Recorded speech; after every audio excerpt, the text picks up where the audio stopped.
fired. Your life is over. And now they have the microphone. What could go wrong? Nobody messes up. You understand me? Don't mess up. Adam Copeland. You wanted some sort of like hard-hitting Bob Lee journalism. You came to the wrong place. Derek Papa. Oh, boy. Okay. It's getting hot. Is it getting hot, sir? That's even worse. How are we feeling? It's getting hot. Oh, boy. And Tim Webb. Mankini, yes or no? 59.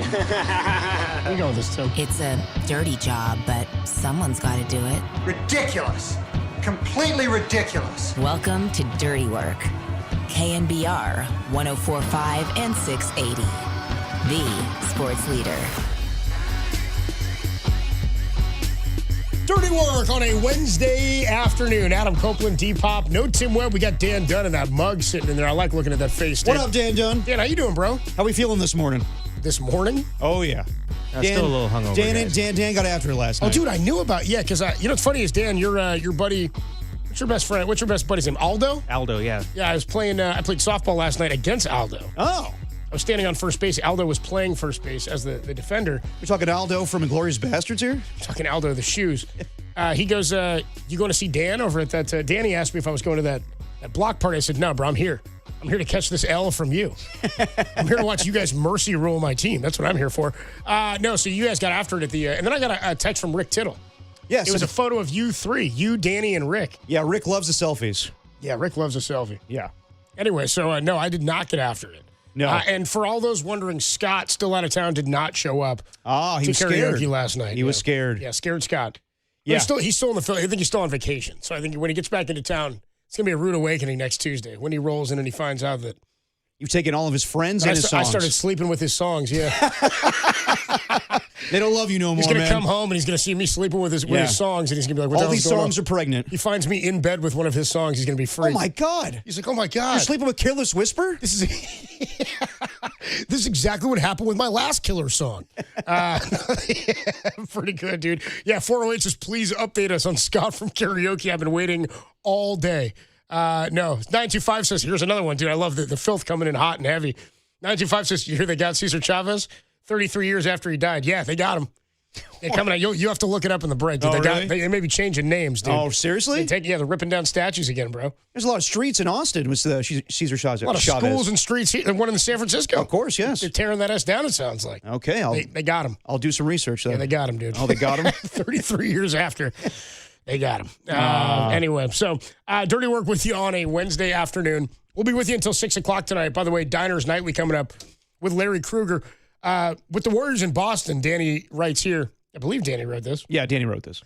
Larry takes a look at the Great South Street Diner in Boston, formerly the Blue Diner, located in Boston's Leather District. Established in 1947, the diner has also been the set of many feature films, including Hiding Out with John Cryer, Second Sight with John Larroquette. Larroquette? I don't even know who that is. Not Lorquette. Not familiar with that actor. No, I've never seen that movie, Second Sight, either, Dan. House Guest with Steve Martin. Which one's that? Along with more recent appearances in The Equalizer featuring Denzel Washington. Well, which one? The Equalizer. The original? It doesn't say The Equalizer 2. The first one. Okay, good to know. There's only one The Equalizer. Well, there's a ton of Equalizers, and then there's a show with Queen Latifah. I was going to say, I was surprised it wasn't the show with Latifah that was featured in Boston. Anyway, Diners Nightly coming up at 6. And then Justice De Los Santos from Scottsdale talking some Giants baseball. You guys catch what happened? I was on my way in. I texted you. Nice to get an afternoon off where we carry some of the Giants game. But that was a quick game. Come on now. The game flew. I hate the pitch clock. Yeah. I hate it. I'm not a fan. I hate it. You get one beer a game, basically. You can't go for concessions. You can't go to the bathroom. You miss like 2 innings. How long was that game? 2 hours and 10 minutes, maybe? Bro, maybe. And they played 8. Like, it's yeah, that one threw me off where it's like on the MLB Network broadcast, they're like, hey, so Tony Vitello talked over with Dave Roberts, and they both agreed that today the weather is just too hot, so we're not going to play the 9th inning. And then the broadcaster for MLB Network was like, well, I guess we're going to assume the Dodgers win then, because it was the bottom of the 8th, obviously. I think if you're the team that suggests it's too hot to keep playing, you should catch the auto L. Yeah. You're like, we're winning, but it's too hot. Well, it's too hot? Well, we'll find out if Tony was the one that brought that up, but it came to a mutual decision between Vitello and Dave Roberts. Yeah, well, also Dave and John were talking on the broadcast right here on The Sports Leader that maybe the Dodgers had run out of pitchers. Yes. That they had planned to throw today. That could be the case as well. Tough cookie, dude. Yeah. I got guys I want to get some innings in. Keep going. I'm willing to get a couple more. I'm willing to let my young guys get some more ABs in the ninth. We played 11 innings when it was 15-1 during the Team USA tune-up game. I also am not really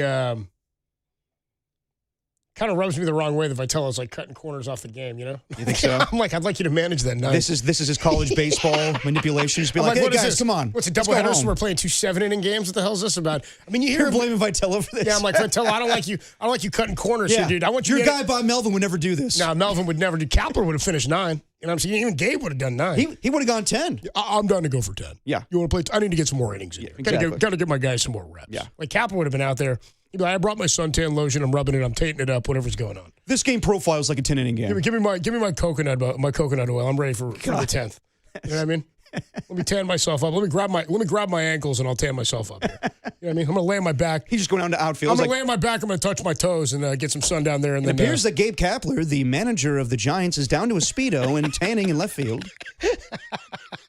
209 says Larroquette is from the TV show Night Court. Okay. 925 says Copes Night Court. Gotta tell you, not a Night Court guy. Yeah, me neither. That's one that missed me. I recognize him now that I'm seeing the photo. Oh, let me see his face. Hang on. You see him? Oh, he's the bad guy in Richie Rich. Exactly. That's how I know him. Dude, the bad guy in Richie Rich. 650 says Encarnacion is terrible. They need to release him or trade him away. Well, he's not terrible. He's just not good at first base. That was evident today. Can't play defense against Lucky once in a while with a hard hit ball or a long home run. I don't think it's luck. I also don't think he's got a long-term role on this team, but I think while you have control of him, you may as well see what you can get out of him because that's what I say. 19. There we go. 19 Ks in 39 at bats for Eldridge. Yeah. Not the best. That's what I'm thinking too. Probably needs a little bit more. That's what I'm thinking. A little bit more seasoning. 949 says, not sure. Gabe definitely loves games of all shapes and sizes. Yeah. Yeah. 707, grab bag guy here says, got a couple of updates. What do you mean? What do you mean? You got updates? Is this Tyler from yesterday? Yeah, this is our guy, grab bag guy, who called yesterday, and is the reason we will never take another call during the grab bag. No. That's a sacred segment. Well, he said because his whole thing was that. Hey guys, he said it's not an acronym. It's not an acronym. It's what was it again? It was what was the terminology you used yesterday? I don't care. Yeah. Initialism. I do love. Oh no. Yeah. Or something like that. Whatever it was. Yeah. Anyway, 707 says, did you just suggest that Gabe would sun his butthole? I did because I think it happened. I think there's stories out there about Gabe. That he tanned his butthole? Tanning every inch of his body, bro. Well, I know the banana oil thing is... coconut oil? Or coconut oil. Banana oil. Either way. He was a freak. The guy was a freak. Give me some of that apple and banana oil. Yeah, dude. I want the banana oil. That's what I'm looking for. No, the coconut oil, that was well documented and brought up in the Phillies press conference when he was introduced as manager. How about this, dude? Initialism, yes. Initialism. We lost the WBC. Us. Yeah, that's the way you come across that game? Is that we lost it? We lost it. I mean, that's it for DeRosa, right? I don't know, man. That's it for him as manager of Team USA. You think so? It's got to be. He went to back-to-back championships and lost them both. But who's going to do that job now? I don't know. Buck Martinez is who they had before. You can find, I'm sure there are tons of guys who would love to manage Team USA. Do you think he royally effed that up enough where he's not going to be the manager anymore? No. I just think you've done 2 rounds of it with him. And he definitely there's definitely questions about his managing in this last one. And so I think, I just think if you lose 2 of them, that's where it's got to fall, right? It's the redeem team thing, and if you lose it, we can't be we've lost twice now to 2 different countries as well. Right. So I think you turn around and you go, yeah, we didn't totally like the way all this went down. Well, today the narrative is that Team USA didn't care as much as Team Venezuela or Team Dominican Republic or Team Italy. They were in the championship. What does it mean they didn't care? It's so funny. I know. It didn't mean as much, I don't think. Yeah, were they as passionate as those teams? Maybe not. I think it just meant more to the other teams to win. Agree. Because the goal of every American kid growing up to play baseball is to go win a World Series. Bottom of the 9th, 2 outs, bases loaded. Absolutely. As we talked yesterday with Chris Rose, the goal of every Dominican kid is to swing your way off the island, to get out of there by playing baseball, and then the dreams that come after that or whatever come after that. But they don't grow up watching the exact same way or following games in baseball in the same way that we do. They're playing ball to get out of there and using that as the tool and the vault out of poverty or wherever they are to go back and be able to give back to their community. They see the big legendary Dominican players that have come back over time. Your David Ortiz's, your Johnny Cueto who's out there cooking big vats of food and playing baseball and bringing gear and equipment to all these kids. That's really what it's about. There's all these academies. Those guys want to get into that, and then they want to represent the place that they came from. So for them, the goal and the dream of baseball is far different than the kid in his backyard who's pretending he's Aaron Judge in Game 7 of the World Series. You know? Right. No, I mean, it was clear that Team Venezuela, the passion they had, and most of the players last night in the postgame said this means more to me than winning a World Series. And for Team USA, look, you can't tell me they didn't care because the look on their faces when they knew they were going to lose the game, those are guys that are pissed off. And yes, before the tournament even started, Bryce Harper, I think, kind of put it the best, saying, look, the WBC is nice and all, but it's not the Olympics. So I think that people on Team USA see it a certain way. I think that, like I've been saying this whole time, maybe we're all bummed out today a little bit, but really Giants fans are caring about next week when the season starts. I'm more pissed Vitello was down to give the Dodgers what they wanted and play 8 than I am about the WBC loss. I won't, again, this is my whole point in all this. It's the biggest game Logan Webb's ever pitched. I woke up today, I was like, I forgot that they lost until I saw it on the sheet. Like, that wasn't even at the forefront of my mind. Yeah. Kind of a cool moment for Bryce Harper, by the way. Oh, yeah. He was Team America for an inning. Captain America? Captain America. America. F yeah. I was on the board I was a producer at that point when the one time Team USA won it. When was that? That was... It would have been 3 ago, right? Because I think they won it, then they lost. I think they've been to 3 straight championships. Have they? Yeah. Championship finals, yeah. Yeah, that's right. So, because they've only won one. And the one that they won, I believe, was the first ever championship they went to. Right. 06, I want to say Japan won. Japan beat Cuba in the first one. And then I want to say maybe it was Korea. I want to say Korea went to a final at one point. Japan won a couple of them, I want to say. I think they have the most. I think they do, yeah. I want to say Puerto Rico might have gone to a final at one point. The one that was in San Francisco, maybe that was against Japan. Can't remember exactly. Bottom line is Team USA did not go for a while. Because the first iteration of the WBC for Team USA in 06, it was a lot of aging guys. It was like Bonds was on the team. Clemens was on the team. I think Griffey was on the... Like, it was sick in terms of the legends that played. But how much did those guys care? Right. Like, how little did they... I don't want to say, like, Buck Martinez. Exactly. Maybe the manager then. Like, those guys... But now we got to a point where we're like, guys at the peak of their powers, in their prime, are playing in it right now. No, I'm with you on that. And I also would say, like, yeah, for last night, it was fun to watch. Bryce Harper having his moment. And then Eugenio Suarez doing his thing, getting in the lead for Team Venezuela. That was pretty sick, dude. That was. And then, like, his post-game interview was electric. Those guys, that moment meant a lot to them.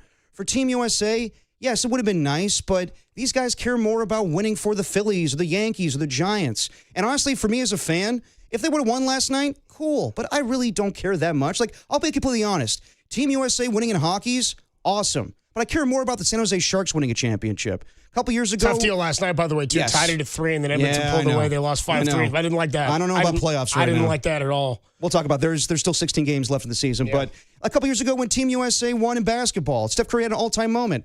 I care more about the Warriors winning a championship. Those are nice moments to, have us all come together. I'm glad Steph got that moment. Yes. But it's all great moments for us to come together as American sports fans. But in reality, we are sports fans for our teams that are here locally. So, I think people are just up in arms. They're going to nitpick little things about the WBC today because we lost. But in reality, it was great for Venezuela. It was great for Team Italy. It was great for the Dominican Republic. It was great for Korea. For us, we're questioning if our guys care enough. And I think they do, but their priorities are, they're American people. They're like let's be real. They're American people. They got other priorities. Well, no, it's like they take things for granted. Like where Team Venezuela and Team Dominican Republic understand, what this means for their countries. Where Team USA is like, we'll do this for a couple of weeks and then we go play baseball for real. Yeah, I mean that's the thing is you turn right back around. Like Ohtani gets eliminated, then he's on the hill today, shoving against the Giants. Yeah, exactly. You know what I mean, by the way, I was right in that Japan has 3 golds. So Japan won the first 2 at Petco Park. They beat Cuba in 06. Then they went 10 innings at Dodger Stadium. They beat South Korea. Yeah. The following WBC, that would have been 2009. Then 4 years later, 2013, at Oracle Park, AT&T Park at the time, Dominican Republic over Puerto Rico 3-0. Then in 2017, the United States beats Puerto Rico. So Puerto Rico went to back-to-back finals and lost to the USA, and that went 8-0. That was at Dodger Stadium. And then Lone Depot Park in Miami has hosted the last 2. Japan, of course, won it in 2023 against Team USA. Venezuela wins it this year against Team USA. So Team USA has been to 3 straight. They've got 1 gold medal, 2 silvers. Japan's got 3 gold, 2 bronze. How about that? 5 total. Nice. Is where they stand. 808 KNBR, 415-808-5627. The number to call and the number to text.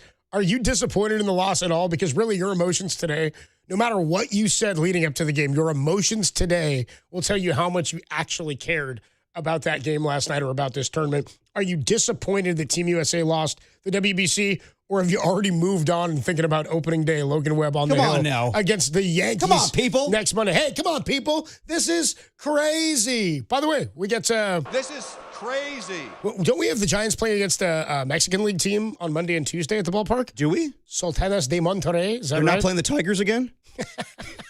No, You know that spring training classic? yeah, Spring Training Classic, Giants, Tigers. No, dude, the A's moved away, and now we're just playing teams from Mexico. They're in Sacramento. It's not that far away. Yeah, no, it's not as farther than Mexico. That's ridiculous. 808 KNBR, 415-808-5627. That's insane. Doesn't make any sense. The number to call and the number to text. Dirty work. We want to get to your thoughts. Are you already over the loss? I am. We'll do it too. next on the Sports Leader.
You found Dirty Work with Adam Copeland and Derek Papa, where no job is too dirty.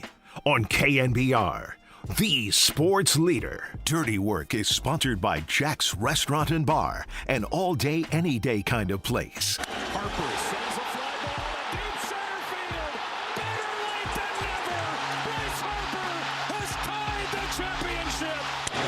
Into left center field, headed for the gap, and Venezuela has retaken the lead. And Eugenio Suarez just like that. Venezuela, the best in baseball. Sounds from the WBC final last night. Team USA loses to Venezuela 3-2, down 2-0, and then a big home run from Bryce Harper. Kind of cool to get a moment like that. No, definitely. A little favoritism from Joe Davis on the call there, don't you think? For Venezuela? Yeah. I was saying that because the Dodger call last year for the World Series was so emphatic. It's like, again, back-to-back. People are like, all right, Joe, calm down. He's like, my favorite team won it again. Yeah. Like, we know, you're their broadcaster. All right, we get it, Joe. You love Venezuela. All right, dude. Relax, Joe. All right. Anyway, Team USA loses. I like that it's funny how that's his call for them winning the WBC. Best of baseball? Yeah, when really Major League Baseball's champion should be the best in baseball. And this would far more legitimately be the world champions, would it not? Yes. You are correct. Yes. You know what I mean? Because we always say... I never liked that. The world champions. It's not the world champions. Well, when I was a kid, I always saw, we call it the World Series. So Yes. I was cool with calling baseball the world champions. They're the world champion. And that goes back to, the 20s. And we used to have, the turn of the century, the World's Fair. Yeah.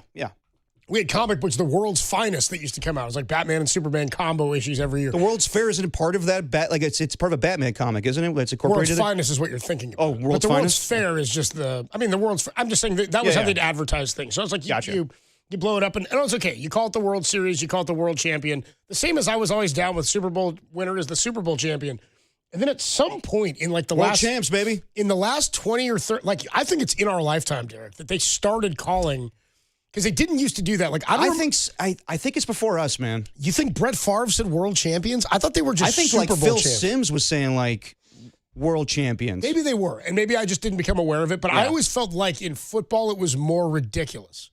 Of course, I was always like, of course it is. But no, in Japan they ain't doing this. Yeah, it's not like NFL plays like NFL Europa, and then we have the world champion. Yeah, okay. So Denver Broncos take on the Rhine Fire and see if you're the world champions. Exactly. So that's where I'm like, dude, Which they probably kick their ass. These are the world champions. Venezuela are the champions of the world. 707 says, yep, 100% over that WBC loss. WBC is nowhere close to the level or to the level in the USA of the World Cup or the gold medal round of hockey or even the gold medal in basketball. You really want players to give an F, shorten the regular season by 7 games in a WBC year. No, I agree with that. And this is this is definitely divisive on the text line where some people are like, I care. I love the WBC. And some people are like, man, the WBC is the NBA summer league for MLB. And I wouldn't say that, but it is fun and we all watch it. And yes, it does mean a little bit more to Venezuela and Dominican Republic and Italy. But at the same time, I don't think that Team USA didn't care, but I think it's just the mentality of expectations.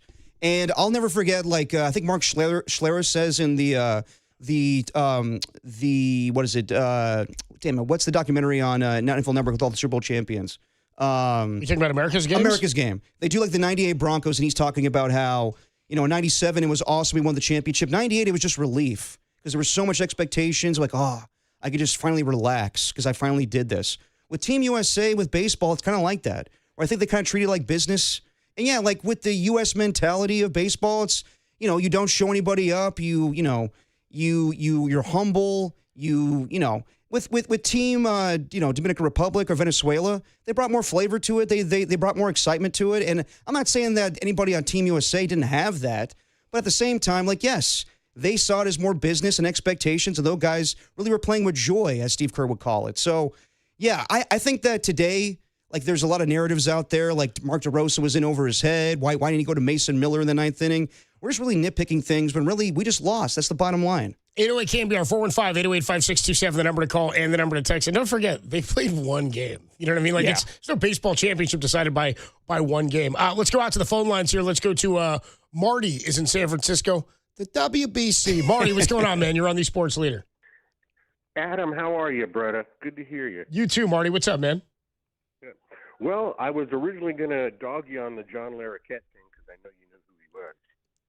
But that's okay. Well, I honestly, I didn't know who he was until I saw him. Like, the name didn't ring anything to me. And then when I look, I feel like he's been a character actor or was for a long time. Like, I think he's done voices. I think I've seen him in, like, Law and Order. Like, I think he's done a whole bunch of stuff that I've seen him in. I just couldn't pinpoint the name.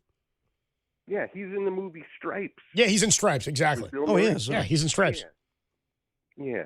So anyway, you guys talking about the WBC. You know what? I'm happy Venezuela won. The way America is going right now, we kind of deserve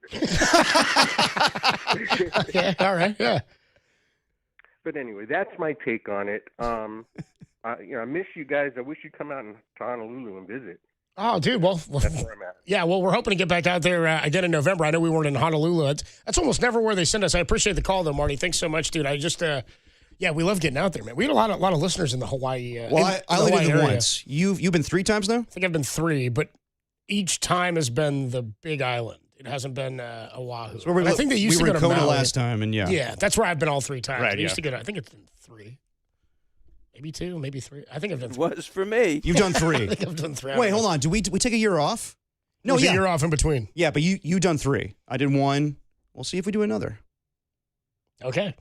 Moving on here, more 808 KNBR 415-808-5627. 408 says, what about a best of 3 for the WBC playoff? Nah, too long. What Chris Rose was saying is the way to make this work and to give excitement is to do it like we've experienced in season with the NHL and the Olympics, where he said, if you want to make it a bigger thing and you do it as a 2-week tournament, give a gap of time in the middle of the season. Yeah. I hear and you. do it around the All-Star game. And I'm with him, where I'm like, if you want to make this count for something, do it a tournament play in the middle of the season around the All-Star game. That would be fun to do every few years. I think it's fine where it is. But you'd have to shave games up, I guess, if you don't want it to grow anywhere else. If you want to grow it here, that's the way to do it. Okay, let me ask you. Is the only way for this to actually grow is for it to be a part of the Olympics? Like that's what I think. Like the WBC on its own, it's fun. But like as Bryce Harper said, the Olympics carry more weight. But it was in the Olympics. That's the thing is we had baseball in the Olympics for a really long time, and nobody seemed to care that much. I think that it'll get back there. I think if you put major leaguers in it, then yes. But I don't think we used to have major leaguers in the Olympics. Well, do it now. And I know like some people are saying today, like, should you have minor leaguers in there because they'll care a little bit more for the opportunity? No, you want the best of the best. It's just, it is what it is. Do you expect it to be on the same level as the Olympics? No. But if you make it a part of the Olympics, then I think people will actually care a little bit more. I don't totally disagree. I know that you didn't like this. WBC is the summer league of the NBA. I get what this guy's saying, though, the text. I understand what he's saying. I just disagree where summer league is unwatchable and nobody cares. People cared about the WBC. Right, well, he's saying the stars show up and remind you they're stars. Fringe guys show up to become somebody, and everybody else is one good run away from a contract or one bad outing from disappearing. The only difference, summer league gets you a deal. WBC just gets you a moment. And that's kind of true. The truth. 808 KNBR 415-808-5627 is the number to call and the number to text. Dude, 408's really upset about some guy calling from Hawaii. He was a nice guy, man. I'm good with the dude who called incredibly nice. Shout out Marty. We lost another caller there. So 808 KNBR 415-808-5627. The number to call and the number to text. Why don't we hear from Bryce Harper here? Bryce Harper. This was before the tournament, yeah. Did he say it best before the tournament? Here's what Bryce had to say before the tournament about the WBC. No disrespect, but everyone's watching the Olympics. Here you go. Yeah, I've been fighting for LA 28 for a long time. I think my whole career I've been trying to get, something started or something coming up. Obviously the WBC has been great, but it's not the Olympics, right? That's no disrespect to the WBC or anything, but everybody knows that when the Olympics are on, everybody's watching. Don't matter what sport it is. It could be the most random sport, and it's got all the fans watching it. So I'm hoping LA 28 happens. I'm hoping the next CBA agreement something can happen where teams and players can come to an agreement on taking that 2-week break, especially it being in our home country. It'd be great for baseball. You talk about growing the game, and being able to grow it at the highest level would help out tremendously. I agree. I agree 100%. What I'm saying, though, is if you can get the players to agree to take a 2-week break to do the Olympics, why wouldn't you agree to do that same thing for the WBC when it happens? Couldn't we do the same thing around All-Star time in the middle of the season and do it in the summer, take a chunk of time out? That's what I'm saying is if we're going to organize it to do it for the Olympics, why wouldn't you do it for your own individual World Cup game like we do for the World Cup and the Euro and all these other countries and organizations do for global soccer and for the NHL with the Olympics. Like, if you're going to give an Olympic break, if you want to have the WBC and continue to grow this thing globally, and the only way, by the way, that it continues to stay in the Olympics outside of being in your own host country is for it to grow globally. So they want this to grow. They want to be able to have Japan host and say, we're putting in baseball. They want to host. They want to have other countries that host and say, we're putting it in Italy now because we've got 20 years later now, we've grown a foundation of baseball players because of what happened in the WBC. It's what the NBA is doing. It's why that gold medal game had so much weight a couple of years ago, right? The NBA is a global game now. It used to be the biggest sport. At one point, it was like the fastest growing and biggest sport. I think one of the most watched in the United States. The NFL has far and away surpassed both of those. And I would argue that baseball has even done a better job of getting more eyeballs on their sport than the NBA has in the last 5 years. Right. Baseball's made the adjustments. The NBA continues to be the same kind of lame, boring, dull product with none of the players playing all the games. They had to make rules that players can't win awards unless they play a percentage or a number of games in a season, and that hasn't affected anything.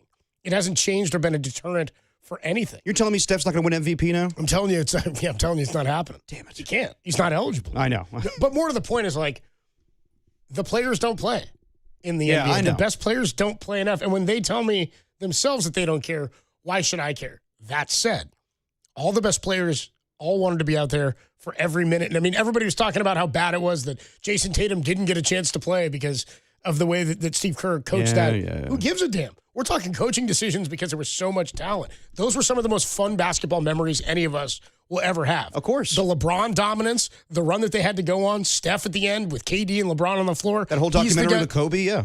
It's unbelievable. That stuff is incredible. I love that stuff. Yeah. But does that have the same weight if the game doesn't grow globally the way that Adam Silver's been spearheading? I mean, they've got this whole basketball Africa league now. You're going to get tons more players out of there. I mean, as evidenced by how far down the list, and I say this to you all the time, if we were going to rank all the players in the NBA at like best to worst, how far down the list would we have to go before we hit the first American?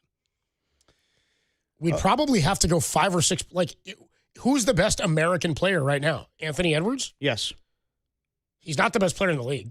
No, he's not. I thought at one point in time he could be, but right now he'd probably be 5 or 6. I mean, I'm talking Victor Wembanyama, Giannis. In no order. Let's go all the guys that we would put above Anthony Edwards. Shai Gilgeous-Alexander. Yeah. Victor Wembanyama. Luka. Giannis. Jokic. That's five already. Guys right there, and they're all international. Yeah. Every one of those dudes. Yeah. And maybe you can make a case that maybe he's better than you want to say he's over Giannis now. Okay, fine. I don't think so. But like, I wouldn't say that. You want to make that argument? I'll hear you on it. I don't agree with you. I'll hear you on it. But I'm still going, you're still going 5 guys or 4 guys who could play before him. And we're talking like multiple countries there. We're talking Greece. We're talking Slovenia. We're talking, where's Jokic from? Somewhere, Russia. Serbia? Serbia. Is he Serbian? Yeah, I think so. And then you've got Canada. We're talking like 5 and France. 5 different countries represented there before you even get to the first American-born player. You would never get that in baseball. You'd get Ohtani, far and away the best. And then we've got probably a mix of Americans, maybe some Dominicans, maybe Venezuelan, but it's really like 3 to 4 different countries represented. In the NBA, it's overwhelming how global the game has gotten. If baseball wants any of that on the global stage, you've got to figure out a way to grow the game within the bounds of your baseball season. And I think Olympics and getting a stoppage or a WBC break in season is not something that other teams or other leagues have shied away from.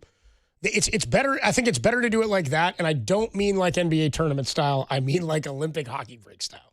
No, I'm with you. Like either way, you're going to have a 3-week break where you're interrupting the season. But my thing is, the Olympics hold so much more weight than the WBC. Like, let's be honest, we are not a hockey-watching country. And if it was the hockey, tournament classic, will we watch that? Probably not. But because it's in the Olympics, we were all watching that. So if you get some of the biggest stars in baseball to participate in the Olympics, people are watching that. And then there's more interest in the second half of the season. Like, let's be honest, too. I know that baseball right now is doing a little bit better than basketball, but baseball's struggling as well. If you get these guys on the biggest stage. It's regional, yeah. Yeah, exactly. And then we're all invested in like we were back in the 90s. And I haven't felt that way in a long time with baseball as far as a national sport. If you get this team if you get this sport in the Olympics, I think that people care more. like as far as us as fans, and I think Team USA cares a little bit more as well. Somebody on here on the text line says, forget 5-3 says, dude, forget WBC. Bring back the Babe Ruth barnstorming tours. What was that? That used to be like in the off season. What would happen is you'd get every off season they would take a collection of like the best players in baseball back in like the 20s and 30s, and it probably went even further back. And they would travel around the country or the world and try to grow the game in places that like Babe Ruth would go like play against Negro League teams and play against Satchel Paige. Or he'd go to like Egypt and he'd play in like front of the Sphinx. He'd be like, no joke. They were like, there's all sorts of stories about that and photos, and these guys were traveling the globe trying to grow the game of baseball, like take it to other parts of the world. Right. And it's incredible, the kind of stuff that they did. I think Mays did it. A lot of legends did it, but you don't really have to do barnstorming anymore when we've got the internet and ways to push that out. But it's kind of like what the Savannah Bananas have done, right? Traveling around and bringing their product. I finally started to see people, Savannah Bananas have, I don't know when we'll think they've jumped the shark, but they've, they're now doing full stadiums. Like, they're going to different full-on they're stadiums. popular as hell, yeah. But I saw a couple of baseball fans who were tweeting out, like, if you like baseball, Savannah Bananas is terrible. Well, yeah. If you're a baseball fan, the Bananas are not something. It's the Harlem Globetrotters of baseball. It's not real baseball. It's fun, and I know why Eric Burns is involved with it, and, you know, it's fun. People go out to it. It's a weird thing, but it's not real baseball. Come on now. Yeah, it's not. 808 KNBR 415-808-5627 if you want to check in on any more of the WBC. But the most frustrating part of last night was not the WBC loss. Sharks. It was the Sharks falling 5-3. I agree with you. To the Oil. I didn't like that. No. We'll get into that next. How are we feeling 16 to play about the Sharks' playoff chances here as they sit just outside that second wild card spot? It is bunched up, though. Yeah. It's bunched up. Yeah, but they're losing ground there for that second wild card spot. They lost ground, but again, they're kind of like right in the middle of the pack with everybody else. But you're basically vying for one wild card spot there. Yeah, and it doesn't get easier. You got the Sabres coming into town tomorrow night. And then we see the Blackhawks on Monday, April 6th. We'll be out there in the suite. Dirty Work Live from the tank on April 6th. All right, we'll take a quick break. When we come on back, Sharks lose to the Oilers last night. They fall 5-3 to Edmonton. Loss drops them into fourth in the wild card standings, a point back of the Kraken and the Kings. Mm-hmm. I don't like the Kings and the crack. We'll talk about that next. Getting cracked. Dirty Work rolls on. Sharks getting cracked on the Sports Leader.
Now back to Dirty Work with Copes and Depop on 104.5 FM and 680 AM, the sports leader.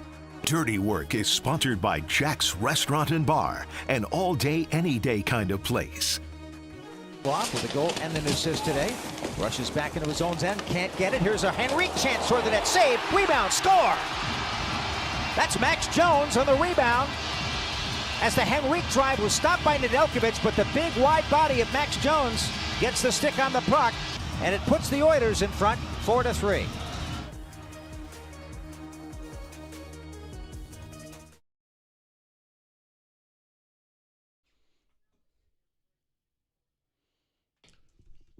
That was sounds from last night in Edmonton. Sharks on a tough roadie right now. Yeah. And fall to the Oilers 5-3. They were down early in this one. Came back. Yeah, 3-1, yeah. Tied at 3-3, and then in the third period kind of got away from them. They now sit in fourth place in that the Western Conference wild card picture. That's where they currently sit. Now they're behind the Kraken and behind the Kings. There's only 16 games to play. Now I said to you last week, maybe it was Monday I said it to you, I'm to the point where I'd be disappointed now if they miss the playoffs, just because of it's not just that they've been so good and exciting this year. Yeah. And that they've made the jump. It's like I said, it's the moments in which they've made the memories, right? Like you can have average years that have incredible. Last year, the Giants had a bunch of really cool, fun moments. You had an inside the park walk-off home run from Patrick Bailey last year, right? But the season was a failure. But the season itself was just kind of a dud. So you have moments like that where you go, what a cool memory, what a cool moment. But when you have a season like this that's this close for the Sharks, after not making the playoffs for as long as they have, and you do it with a 19-year-old putting together one of the greatest teenage seasons ever, you got to see him on the international stage where now the world knows that Macklin Celebrini is something special. Mm-hmm. You've got youngsters like Askarov, who's now hurt, of course, but then Misa and Will Smith, who's come back from injury. You made trades. Toffoli now is playing exceptionally well. Eklund is playing really well here in the last few weeks. You remember the come-from-behind win against Pittsburgh. You started 0-6 and 0-4-2 and 2 overtime losses and a bunch of close heartbreaks. So to get this far and have all those memories and then to fall short would be such a huge foundational fandom piece, I think, for where the Sharks are going next. Yeah. It also would just be like, I know. We fought so hard for this. But that's also the makings of what make teams or get teams to the level that they have to. That just being as good as they are now isn't good enough is often a good lesson for young teams to learn. But that will be the expectations next season. Oh, yeah. Because now I'll tell you what, next year there ain't no excuse for missing the playoffs. Absolutely. No matter what happens this year. But everything you just listed, the come from behind win against Pittsburgh, all the fun wins they've had this year starting 0-6, that's where I can't say if they miss the playoffs and it's a bad stretch of games down the end, I don't think there's anything they could do to make me feel like this season was a failure. Because you have to put things into context from where they were a year ago to where they are right now. Everything last year, from them being not clutch in overtime to now flipping the script on that. The coming of Celebrini into being a superstar and everybody else on this team right now. And yes, if they miss the postseason, that would be disappointing. But I think we all can be excited about the future of this team. So I don't think there's any way where I'd be like, damn, what a failure of a season. No, because like going into the season, Brody Brazil told us like this is a ascending team. Should we expect playoffs? I don't think so. But if they get close enough, that's where your hope builds for next year. And this team is in contention, and we'll see where it goes from there. And I'll be real, like, you know, since the Olympic break, they haven't been spectacular. There's been 3 exciting wins when they were back home in San Jose. And lately, they've been overmatched by better teams. Last night, Nedeljkovic probably had his worst performance of the season. But I would say at this point, you know, the fact that Celebrini's in the conversation for MVP, the Hartz Trophy, like, that's incredible. So you need to build upon that for next season. And if they make the postseason, you never know in hockey. I'm not saying they're winning the whole damn thing, but they could be a surprise team. They're young enough where they sneak on these older teams. You never know. But I do believe that with what they've accomplished so far this season, you can't say anything at this point would be a failure. No, I absolutely not, because it's a jump forward again. Brody, when we talked to him early in the season, was talking about this, and it's hard to comp this because you don't know where the team's going yet. This more to me feels far more to me now like if they were to miss the playoffs, the 2009 Giants. And I bring that team up a lot because that was a foundational season for what they became in 2009. I mean, they found Sergio Romo, right? Maybe that was even 2008. But these guys kind of found their roles. They'd cycled through a bunch of minor leaguers. Alex Hinshaw was a bullpen arm. They went out and they acquired some other dudes, obviously, the following year, but they were still sort of building that rotation and that bullpen. They win 88 games. Lincecum wins another Cy Young Award. You bring up Bumgarner in August of that year, so he makes his debut. Buster Posey comes up for a cup of coffee in September that year and then debuts officially in May in 2010. But they came pretty damn close. And I remember thinking back then, like, 88 wins is nothing to thumb your nose at. Like that was the final season, by the way, a lame duck year for Bruce Bochy. He did not have a contract after that season. 70-some-odd wins in 07 and 08, and then in 09 they win 88 games. So even by missing the playoffs that year, they knew how close they were. And by the way, it came down to the final day of 2010 before they earned their division title, and Jonathan Sanchez hits the triple and outduels the Padres and ends up winning and sending them to the playoffs. But this has an opportunity to be that type of season. Now, will they jump up to be a team in the 95-point range next year? That remains to be seen. You would hope that a guy like Macklin, if he's making the jump like this, could have that Steph Curry-like rise in him where now this is who he is, and it's just going to continue to snowball and compound on itself. But when you look ahead and you're looking at I'm not ready to write this one off, this season off. No. I know you say they fall to fourth because they're at 70 points right now. Mm-hmm. The Kings are right above them at 71. Kraken have 71 as well. Now, the Sharks have also played a game fewer than both of those teams. Sharks have only played 66 games. They've both played 67. If you look at the remaining schedule for the Sharks, they have the fourth easiest remaining schedule in all of hockey. 29th in the league for the remaining 16 games. Now, you know who has the easiest schedule? The LA Kings. No.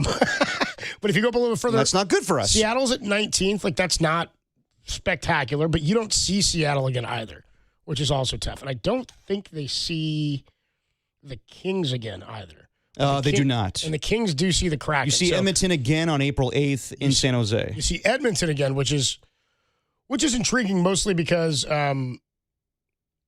Edmonton's sitting at 77 points. They're in second in the Pacific right now, right? So they're as we said, Leon Draisaitl's out for the remainder of the regular season. That's not really who you're chasing down. You're really trying to chase down Seattle and or the Kings right now. So I'm not writing this off. I love where they are right now.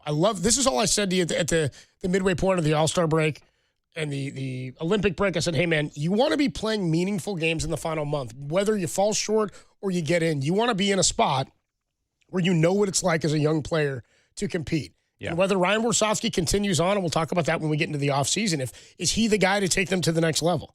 And I think that's a fair question to ask, and it's not because I don't think he's done a good job. He's a developmental coach. Mm-hmm. He's a guy that I think they put in the right guy at the right time to say, hey, you've developed young players before, you've grown young talent. It's something we watch the San Francisco Giants fail with, is the lack of development at the major league level. Like, you're not a finished product just because you got there. You've got to continue to grow that level of talent. We'd be foolish as Warrior fans to write off what Mark Jackson was able to establish foundationally. And that's kind of the comp I look at. If I'm jumping around to different situations, I go, Bruce Bochy helped establish that pitching staff, and he was the right guy to manage it into the World Series and postseason runs.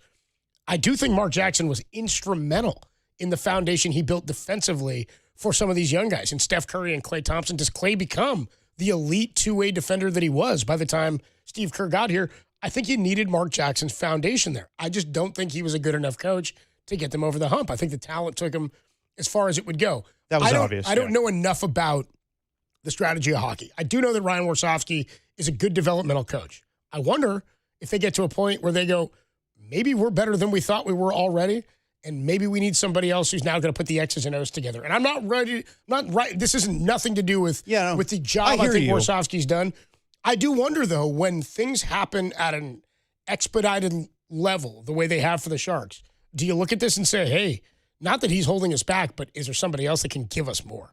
Is there somebody else with more experience that will get us over the top? I hear you on that one. And yes, he's known as a developmental coach going from the Barracuda to coaching the San Jose Sharks. But I will say, let's not have that conversation until there is expectations when they are like in the 1 seed and they are playing in the Stanley Cup playoffs and they lose. And you're like, you know what? Could we be better with a different coach? That's what happened with Mark Jackson, where you build that team up and you realize we should be better than this. I think they plateaued, and that's kind of why I don't think that's where they go this offseason. No, I'd like Warsofsky back, but I also am like, I kind of like to see him get to the playoffs first, because if it came back and they didn't go again next year, then you'd be like, all right, maybe now we got to figure something out. Yeah, here. I mean, definitely. But at the same time, I don't think anybody was anticipating it this year. No, but the fact that he's gotten this team to where they're at this season, like you can't definitely scoff at that for what Ryan Warsofsky has done. And he's done an incredible job this year. The whole team has, and he has a ton of talent on the roster. But I'm with you. Like right now, the schedule looks a little easier than what it's been coming out of the Olympic break.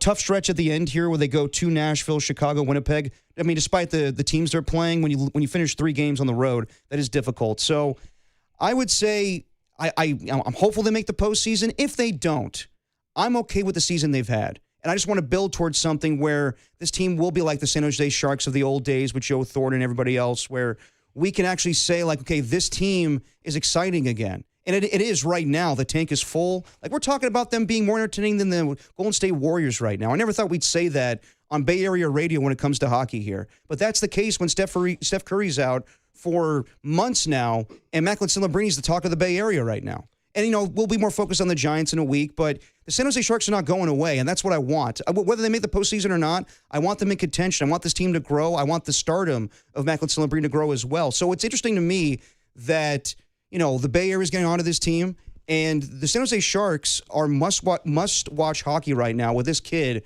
where he is the talk of the league right now. And yes, Nate McKinnon will win the Harts Trophy and everything, but the fact that he's in, consideration for it at the second best odds, that goes a long way with this kid being the talk of the NHL, being the conversations of Sidney Crosby, Connor McDavid, and Wayne Gretzky. 707 checks in says, hey, Copes, the way you're describing the Sharks right now is exactly the same place the Warriors were in with Mark Jackson before Steve Kerr became head coach. Absolutely. That's kind of the point I was making here. 707 says, for the Sharks, I would be disappointed if they missed the playoffs because they're a year ahead of schedule. Playoff experience is valuable, but they have no shot to beat the Avs in a 7-game series. I'm with you there, which is going to be the matchup for that second wild card that's spot. Fine. But it'd be nice. I think what they're saying, it'd be nice to get that spoonful, though, to know what it's like to play the top team in the conference in a 7-game series, whether you get swept out or you win, whatever the case may be.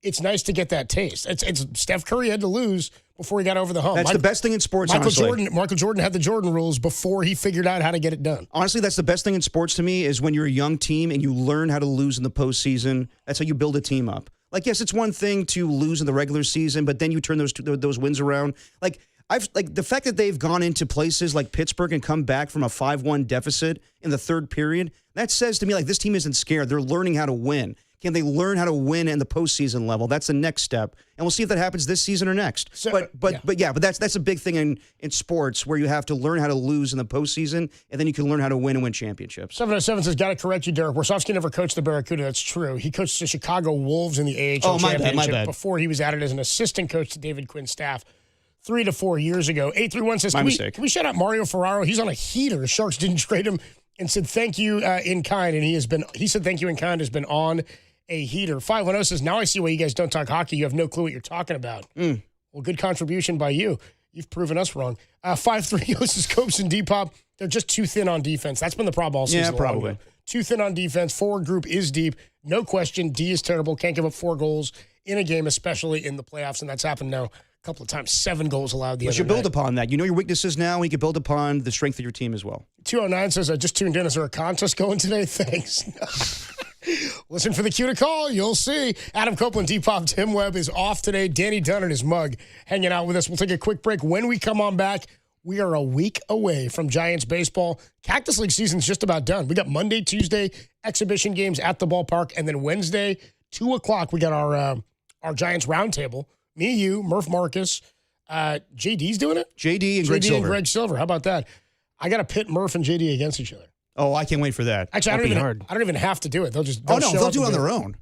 Yeah, I'm staying out of that one. Is this one of the more unexpected sort of rivalries that's come about this I wouldn't say unexpected. I didn't really anticipate that JD would be like calling out Murph on the dais when we were up there last time. Well, it definitely became a thing on the 49ers. It was the 49er roundtable, yeah. Because I remember our note to self at the end was JD being like, all right, Murph, you just sit back and you let everybody else have their opinions and you crap all over it. I say your game. And then they went after each other. They went after each other during the Warriors roundtable with, I guess, Kuminga was brought up or something. But, yeah, I am definitely excited to see what happens between JD and Murph a week from today. 808 KNBR. And, of course, Yankees and Giants. 808 KNBR, will JD be talking Kuminga at the Giants roundtable? We'll get into that. 808 KNBR is the number to call and the number to text. We are 1 week away from Giants baseball.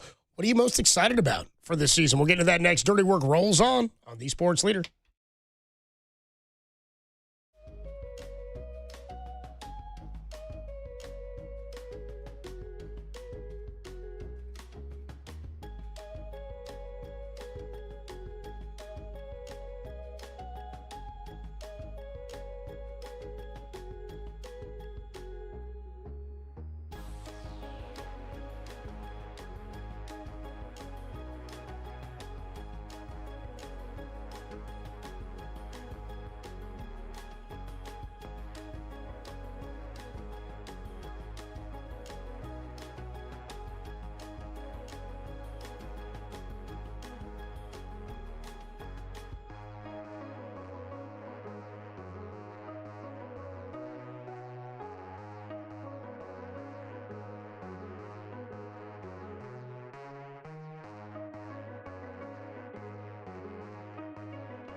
Now, back to Dirty Work.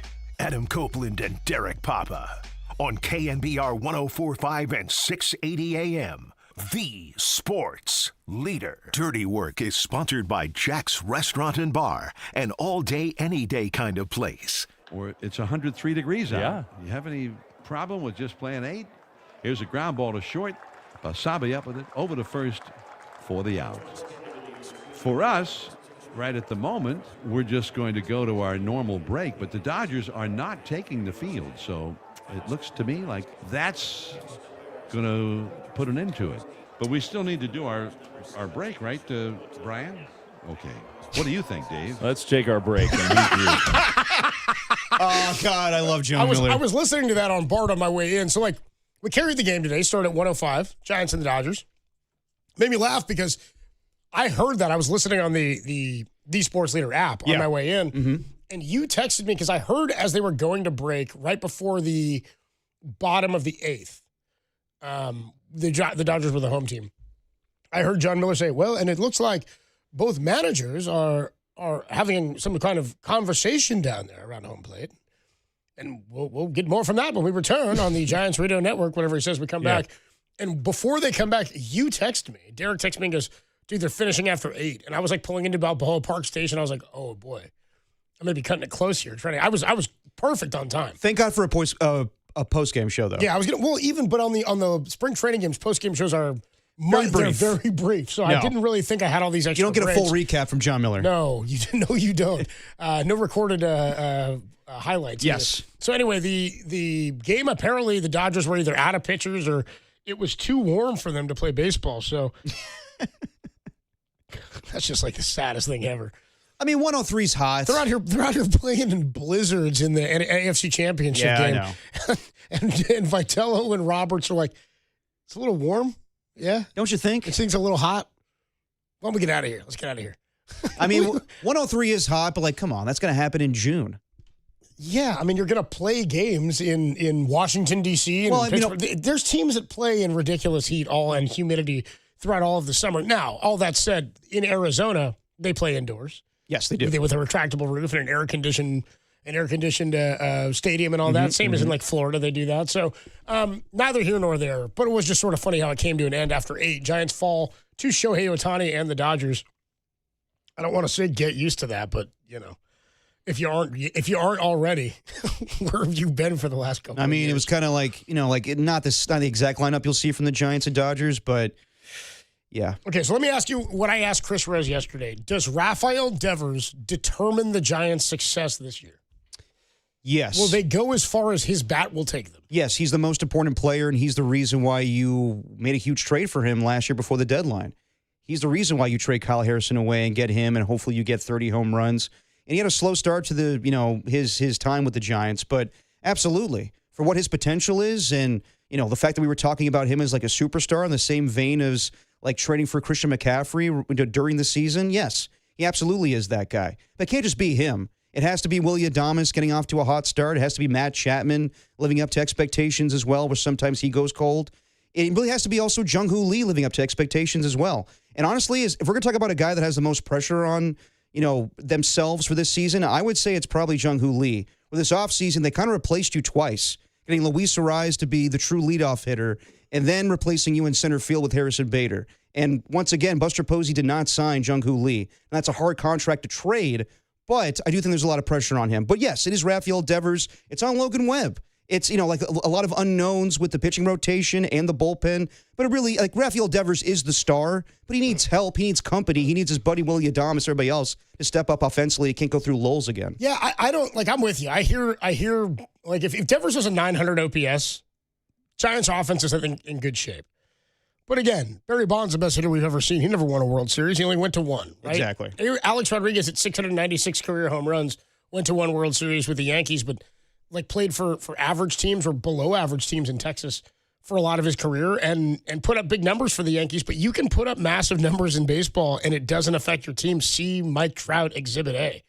Dude, the Anaheim Angels had Trout and Ohtani on the same team and never made the playoffs. Exactly. That's bizarre. So I'm with the idea that, like, and I'm standing by that the Giants need Devers to be a 900 OPS guy. That's the way they find success. And if he does that, it means he's driving in runs. I believe Arise is going to get on base. I don't think that's really a concern or a problem. No. I think he's going to reach base. He's going to hit for average. And if he does, and he's on first base and you've got Devers coming up after him, I think you'll be all right. I think Adames will be more comfortable, though I'm not looking at him for average, right? I'm looking at him to be a streaky sort of guy who can carry the lineup in a couple weeks at a time. And I think he's going to be hot, and I think he'll cool off. And I think he'll get really hot, and it'll come in bunches for him like we saw a bit last year. Your offense can be okay. I think the bats will play. I think the bats might be a competitive enough offense. But as it always comes down to with baseball, how well can you pitch it? And I just don't have a lot of confidence in what they're telling me is what the rotation is going to be. Like I felt like that was the number one thing that had to be addressed this offseason, and not only was it not really addressed, it was just kind of like, here's the same series of dudes. Here's the same group of guys and a couple of one-off, Hauser and Molly. And I'm like, again, you're banking on a lot of innings. You're relying or looking to rely on a lot of innings from guys who have not pitched full seasons, and one dude in Robbie Ray who's thrown one full year in the last 3. Yeah. So I'm like, I think he's due for a regression. Are you expecting these other guys to get through a full season? Are you expecting Blade Tidwell to be a factor for you this year? You're expecting a Wisenhunt to be a factor? I'm sure. But again, all of that is an unknown. So I can look at the lineup and go, I think that's a lineup of, for the most part, professional hitters. And I think that lineup, the Dodgers are a different galaxy. But I think the lineup the Giants are boasting is going to be one that can compete. I'm not confident they have enough in the starting rotation, and I don't really even know much about the bullpen because they haven't ironed out any of those roles yet. And when you don't have established roles or defined roles early on for bullpen guys, things get a little wonky and a little wacky because you're putting guys in situations that maybe they weren't expecting to be in, or they've got to earn that role and carve that out. There are so many unknowns for the Giants. Having any prediction about them is a little bit irresponsible, I think. Yeah. Success is only deemed for me this year, and it sucks for Vitello that this has got to be. We're done with mediocrity, man. I don't really care that it's your first year. I know Marty said he ain't going to be Bobby Cox. He won't be Bobby Cox day one. I get all that. That's all fine and good. But he's got to make the playoffs year one. He does. Yeah. I won't find this a successful season with a moral victory around, right around 500 again, and they were in it at the end. Nope. I don't want to be in it. There's no being in it in the final week. Make the playoffs. And that's what Buster Posey inherited. That's what, unfortunately, Tony Vitello has had to inherit. Don't get any rope or leeway from me this year. I was just about to ask you, what would you deem a successful season? It's way different than the Sharks, where obviously they're an ascending team and they're learning how to win. With the Giants, there's expectations, and they're huge in this market. And our rival continues to dominate. Exactly. Part of it is that the Dodgers' success shines a brighter light on what you're not doing. The 49ers, same thing. You got to get back this year. Yeah. Because the two teams in your division just went to the NFC Championship and then one won a Super Bowl. Same thing. Pressure's on you. You can't let that happen year after year. But we feel more confident in the 49ers because they've been there, done that. With the Giants, since 2021, it's been the same thing where it's an 81-81 season. Ugh. So I'm with you. There is pressure on Vitello. Not in the sense of like if he doesn't do well his first year, he's fired. But no, not like that. It's I won't be happy. With the season. It's unfortunate because he's learning how to manage for the first time at the major league level. But this team, whether they're, you can view it as like an ascending team, whatever it is, it's been a mediocre team. And they should be better than what they've been. With the money that they've spent, and like, let's be real, like, yes, we all hated Farhan, but he spent money that one season a couple years ago where he was like, I spent a lot of money at the, this is when he joined us right before the deadline. He was like, I put a lot of money in this team. These guys aren't performing, so maybe I need to sell them off. Are you talking about the one-off season where he got Jorge Soler? Yes. He got Jung-Hoo Lee. Yep. He got, there were some other pieces in there too. I just can't remember what they Wasn't that the same year as... I think that was Blake Snell. I think that was Chapman. He went and he spent a bunch in one-off season. They should have been better than what they were. Yeah. And you could say, maybe it was Bob Melvin, whatever it was last year, but Tony Vitello, that's like such a big deal to me where, yes, we have question marks with the pitching rotation. It is worse than a year ago, where that was what really drove them for the first, few months of the season, where they relied on having the experience of a Justin Verlander and having that bullpen. And yes, I don't blame just Buster Posey for trading away Tyler Rogers and Camilo Doval at the deadline. I think those moves were okay. Hold on. Go ahead. Let me just say, the fact that they, became worse this offseason, that's the offense got better, no doubt about that. We'll see, though. We've seen so many years where, they make moves, but yet they went through a bad lull offensively when they acquired Rafael Devers. So they need to start hot. And yes, they can make moves to improve the bullpen and the starting rotation. But, that's a big question mark to me, along with the question mark of what the hell is Tony Vitello going to be like as a manager where he has to make those decisions in game with the bullpen. Yeah, and again, like I said yesterday, the only way fans will be able to gauge any level of evaluation themselves on Vitello will primarily probably be bullpen wins and losses, of course, but the vibe of the team based on what the fan perception is, pair that with the bullpen management, that's all you're going to have for year one. And unless they make the playoffs this year, I don't know how any fan could call this a successful year. There will be successful pockets. Yeah. You could say, look at this pitcher we found. Look, we may think this guy's an everyday left fielder now. We think this guy's an everyday reliever. We think this is a guy you can start in next year's rotation. All that stuff are good finds. And those are successful things that you want to have throughout a season. But I think Giants fans are with me when I say we are done living in this mediocrity while the Dodgers are in another galaxy. Yeah. And so Giants fans, I will find no joy in San Francisco baseball come October if they're not playing October baseball. I don't care if it's a wild card berth. I don't care if they get into one round and you got to grow into. There's got to be some growth. But when all they've done is sit in the exact same spot for the last 4 years, 5 years, since 2016, one playoff appearance and an exit in the first round of the division series, not acceptable for Giants baseball. Buster Posey knows that. And I'd imagine his thought is that playoffs are the only final measure of success this year as well, whether it's Vitello or not. And then you don't do it this year, there's a lot of heat going into next season. Okay, real quick, me and JD were having this discussion while you were gone. Do you think that this could go really bad with Vitello to the point where you're like, what the hell are they doing? I think the roster's too talented for it to be just an utter disaster, where it's like, this is a joke. I can't believe this guy was called up from college to coach this team. I just don't see that. I think that he's smart enough as a manager, whether it's the college level or the major league level. He knows people. Yes, he'll make mistakes. And, we laughed at Mark DeRosa for not knowing that he, had to win a certain game to go on to the next round. There's going to be moments like that with Tony Vitello. But I don't think it's going to be where he's just a fool, where it's like Jim Tom Sula, where it's like, this guy doesn't know what the hell he's doing. No, I don't imagine. I can't imagine a disastrous situation because personally it doesn't seem like that's who he is. Right. And they hired him for a lot of personality. So I just don't think – I personally just don't see it going that way. I also don't know why we would project that to be this might be a disaster. I don't think so. Only because it's a hire we never seen before. You can't trust Buster Posey and then think this might be a disaster in the same thought. You have to be like, this guy knows what he's doing enough to have an idea that he's not going to put a dude in charge of his organization. You like to think that, but Buster's new at the job as well. Right. But he knows people and he knows baseball people. Yeah. That's my point. And Buster made this decision with a lot of other help. I'm saying, I don't know why we would project that potentially. We need to more see what is he even like as a manager. Because to project a disaster, that would mean something that was inconceivably happening. I don't know how we could conceive a disastrous situation. I'm interested to see how he handles players, how he handles the media. We did see him get a little emotional at the start of spring. And he's like, when did you guys find out about we talked with Rose about that. Yeah. When did you find out I was coming? So there was some other weird stuff there. I do think fans could get rubbed the wrong way, but a disaster, I don't even know what that means. What would a disaster even look like? So I don't like to project like that or think like that. I'm like, he makes a couple of bad management decisions or, the Gabe Kapler thing in Philly where he doesn't warm up the reliever and pulls Aaron Nola on day one and they bring in a reliever and he wasn't ready to go because he didn't warm anybody up or he sat him down and then he kind of lied about it after. That was not a good start. You really don't want something like that.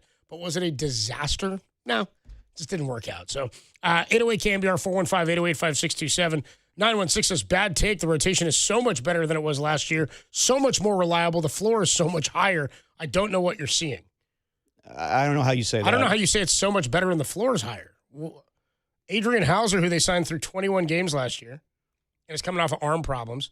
Tyler Mahle, coming off of arm problems, 31 years old, had a pretty good season last year when he threw, but you're banking on a lot of guys who haven't pitched full seasons in a few years. Yeah. Robbie Ray has thrown one full season in the last 3 years. If you want to tell me this year is as questionable as last year, I'd be with you. To say it's stacked or it's great, I don't. No, it's not great. I feel really good about Logan Webb. I feel pretty good about Landon Roop. Coming off an injury, by the way. But it wasn't really an arm. He did sit down with the arm injury, but he came back. it was the bone bruise that kept him out. I'm for not the remainder of the concerned. season. I'm not really concerned. Like the first three guys in Webb, Ray, and Roop, we've seen them, perform. As far as Hauser and Molly, like I have no idea what to expect from those guys, honestly. Yeah, I don't know. I don't know how you can so confidently say it's so much higher. I don't know what you're seeing. I don't really know why you're so confident. Adam Copeland, Depop, Tim Webb with you. Not here, sorry. Tim Webb out. Danny Dunn here. Dirty Work with you on a Wednesday afternoon. We'll take a quick break. Why don't we talk to Justice De Los Santos, covers the Giants for the San Jose Mercury News and the Bay Area News Group. That's at 5:30.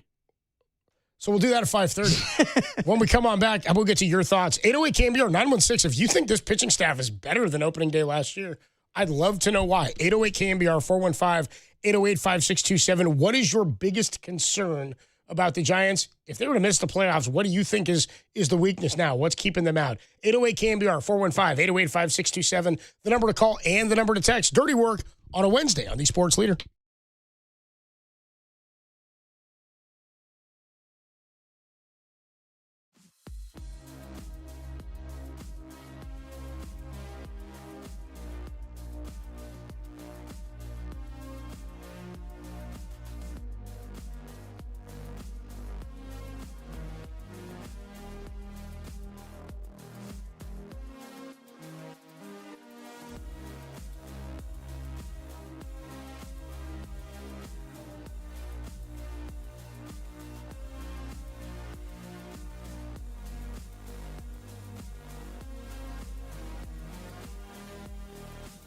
The Warriors are back in action today, actually right now against the Boston Celtics. Immediately following the game, you can catch Dubs OT with JD and Kyle Haar. Kyle Haar?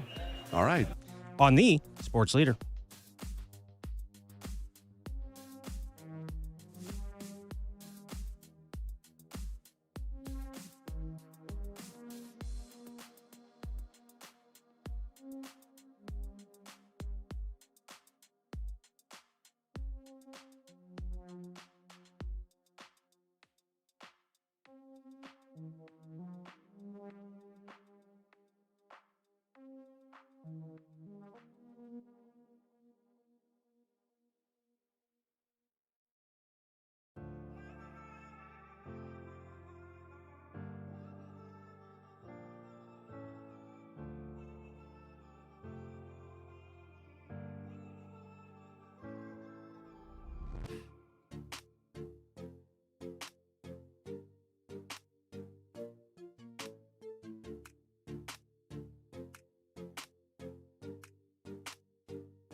I ain't gonna do my dirty work no more.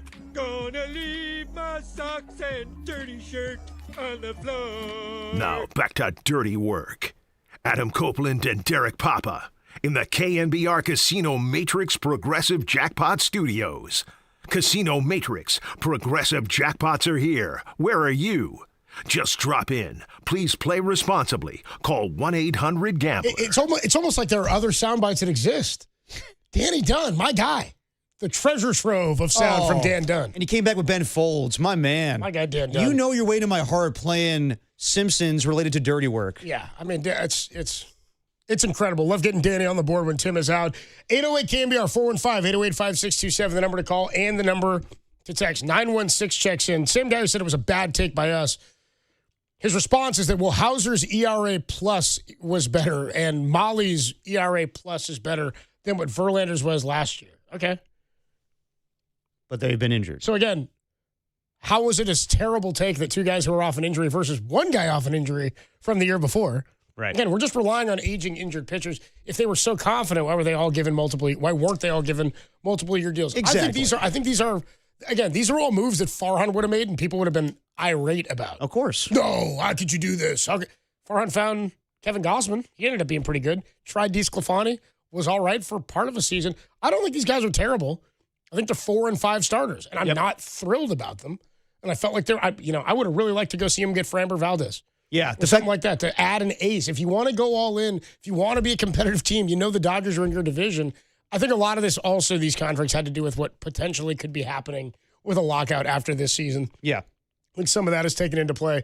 My point 916 is if you're throwing ERA pluses at me and just comparing them to Verlander, I don't think there's a bad take on anybody feeling the way they feel about the rotation. That ERA plus, if that's all that gives you confidence, then more power to you. I hope you're right. I hope it is better. I'm not rooting against you. But I don't think that to have crazy confidence in this rotation, I think is a little bit misguided. Oh, yeah, of course. You can't have any confidence in anything right now. But I would say, with Chris Rose yesterday saying if they got Framber Valdez, things would be different for this rotation. Absolutely. Having Framber Valdez as your number one starter, and then number two, we had Logan. Well, yeah, either way, but that would be unbelievable. You think a lot better about this team going into the season, but the fact is, yes, the starting rotation got worse. You still have Logan Webb, but yes, it did get worse. You don't have, you have uncertainty with the 4 and 5 starters. The bullpen too. I know that if Farhan made these moves that Buster Posey did the deadline, we had one of the best bullpens in all of baseball. And you got rid of these guys, unbelievable, because he had to. I understand why he made that move. It's just a lot of question marks, along with the manager, that yes, if it's another 81 and 81 season, it's a failure. Could there be growth involved as well? Yes, but at this point, it's the San Francisco Giants we're talking about here. There's no growing season. It's all about making the postseason and eventually competing with the likes of the Dodgers, but that seems far away. Yeah, 707 says, of course the guy that thinks this year's dudes who are coming off of arm injuries are better than last year's rotation is an analytic nerd. That checks out. Yeah. No, the injured guys are better coming off with their ERA pluses. If you look at the numbers. If you look at the 66 innings they threw, it was much better than the 150 plus. I'm just not confident. And I hope I'm proven wrong. I'm not saying they can't be good. I just have no clue what to expect. Dude, because our guy Van checked in. Yeah. Great member of the Filth, Van, said, dude, serious Giants baseball talk is not what I tune into Dirty Work for. I think Van tunes into Dirty Work for things like our Batman discussions? Yeah. Or the Afro Man trial. Yeah. Have you been following this? I didn't know about it until today when Jacob texted about it. Jacob, and by the way, Jacob, our guy says, I don't know if you guys have a crap section filled out, but I'm throwing you a bone with Tim out today. I had not been following this. Afro Man, of course, the great artist behind the song Because I Got High. Colt 45. I was going to, of course, Colt 45. I was going to clean my room but then I got high. Was going to get up and find the broom. But then I got high. My room is still messed up, and I know why. Yeah. Why, man? Because I got high. Oh, I missed that part. Because I got high. Because I got high. Because I got high. So apparently back in 2022, Afro Man sitting at home and police kick in his door and raid his house on suspicion of kidnapping and drug trafficking charges. So Afro Man wouldn't do that. He wouldn't, and he didn't. Okay, so they toss his house. They raid his house, whatever. Mm-hmm. They're holding the AR-15s, hands on the trigger in front of his kids and him. Oh, my God. Apparently by the way, when they leave, he claims $400 was missing. Something like that. They damaged his door. One of the officers kept looking at a piece of lemon pound cake that was sitting on the counter. So he then after decides he's taking the video footage from his own surveillance system. Yeah. And he makes a couple of like satirical rap videos mocking the police. I think one of the videos is called Lemon Pound Cake. Yes, it is. And Afro Man's a great storyteller, so that would be a great song. So after he does this music video, the police department, who found no evidence of anything they raided him for, so they never filed charges, they never found evidence of kidnapping or drug trafficking or anything like that. There's no charges filed. He's like, this is BS. So he makes these videos and like music videos and writes songs to them or whatever, and they're pretty funny where he tells the whole story. The police department then turns around and 4 different officers agree to get together and sue Afro Man for defamation of character. Stop it. They sue him for defamation of character. Come on. You kick the guy's door in. So then, dude, the funniest thing is... pointing guns at his children. What the hell are we talking about here? He's in court, dude, and he's wearing... Dude, Danny, I don't know if you've seen these photos. Afro Man, he's got the big afro. Yeah. Dude, he's wearing an American flag 3-piece suit and matching American flag. He's going Don King? Dude, he looks like Don King, but the whole... Only in America. It's tie, it's suit, it's big afro, and it's the American flag glasses. And, dude, he is cutting them up in court. As he should. And so while the thing is going on, every time, like, one of the officers, some woman got deposed, and she's like, my kids are getting harassed, and it's been so bad for me. It's so terrible for me. And he was what like, about his kids? He's like, what about my kids who were sitting there while you had your gun on a trigger of an AK-47? What the hell are we talking about here? Because I got high. So anyway, he's like carving them up, and so then he then took video of like her crying deposition, made another video. And he's getting deposed, and then they're like, so you saw she was that upset? And he's like, yeah, she saw I was that upset. And he was like, why are we blaming the victim? He's like, sorry, I don't want to keep talking about me, the victim. Let's talk more about the predators. He keeps calling them predators and whatnot. And I need to get the audio of this. He's like, I used all footage that was my footage. Yeah. And by the way, one of the officers got really mad because he keeps calling him like the pound cake officer because he was there and kept looking at the pound cake. Dude, I've missed Afro Man. I know he's made music since, because I got high and Colt 45. But I need to get back on, listen to his music. And of course he would do this because he's great. He is like a comedic rapper in a way. He's really good with his rhymes. But at the same time, the way that he tells a story, like, yeah, this is bound to happen. And it's his own surveillance footage. So why can't he do this? Dude, you got to find, because him sitting there in the in the American flag 3-piece suit, Afro Man clashes with cops in court as one officer left in tears over music video, dude. If you're crying because of his music video, I hope this guy comes away a winner here. He should. Oh, it looks like maybe there was a verdict an hour ago. Oh, was there? Afro Man wins verdict rejecting lawsuit filed by Ohio cops over mocking music videos. Afro Man scores legal victory over deputies. Play the tunes, Dan. In defamation lawsuit. Dude, that's incredible. Jury rules in favor of Afro Man in lawsuit surrounding viral lemon pound cake video, dude. But I got high. Oh, I love it, dude. And I know why. Yeah. Because I got high. Oh, man. Because I got high. Dude, I'm dying for a comment from their attorneys. Yeah, seriously. You know what I mean? Like, we're very upset about the decision from the jury. We understand that Mr. Mann won his case today, but... I got freedom of speech, he told the jurors, after they run around my house with guns, kick my door down. I got the right to kick a can in my backyard, use my freedom of speech, turn bad times into good times. Yeah, absolutely. Like, yeah, you do. Yes, I do. I think I'm a sport for doing so, too. Is what he said, I think I'm a sport I'm a sport. Dude, I like calling yourself a sport, dude. That's pretty good, How dude. old is Afro Man now? He's got to be in his 51. 50s, yeah. Nice. He said, this is all their fault for coming to my house in the first place, dude. Oh, my man. God. He's made so many albums. Jesus. Yeah, is there anything that can change my mind about how my money shouldn't have been touched in the first place? No, there's not. So good on him, man. Lemon Pound Cake, the name of the music video if you want to check it out. Nice. Anyway, that's where I am with Afro Man. By the way, the texter, the 916 guy, who said that we had a bad take on the rotation, and then he came in with the ERA pluses. He's checked back and he says, "Now this is great radio, and I'm glad to be a part of it." Thanks to Denver. Yeah, hell yeah. Appreciate you. Well, I'm glad we changed your mind. 916 says ERA plus. Holy S, nerd alert. The Yeah, rotation seriously. isn't much better than last year. 707 says Afro Man had the NBA grab bag. No, he did not. No. He didn't. I ain't messing with Afro But we Man. would gladly give it to him. Should we get him on? Afro Man?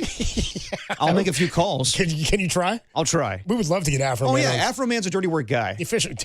Yeah. I would say this is right up the dirty work alley. Oh, yeah. What he just did. I mean, we talked earlier about payback and revenge. He just tried to make a funny Look at music Danny right video. now trying to get his photo on the other Oh, stream Danny's right trying now. to get the photo on the street. Yeah, dude, that a boy, Dan. Good work. Good work. Yeah, you guys got to see what Afro Man was wearing. Dude, look at this, Derek. Yeah. He's selling cars? What is he doing there? I don't think I've ever seen an American flag fit that I like as much as I like Afro No, Man. he pulls it off. Like Don King, like whatever. But Afro Man sells it.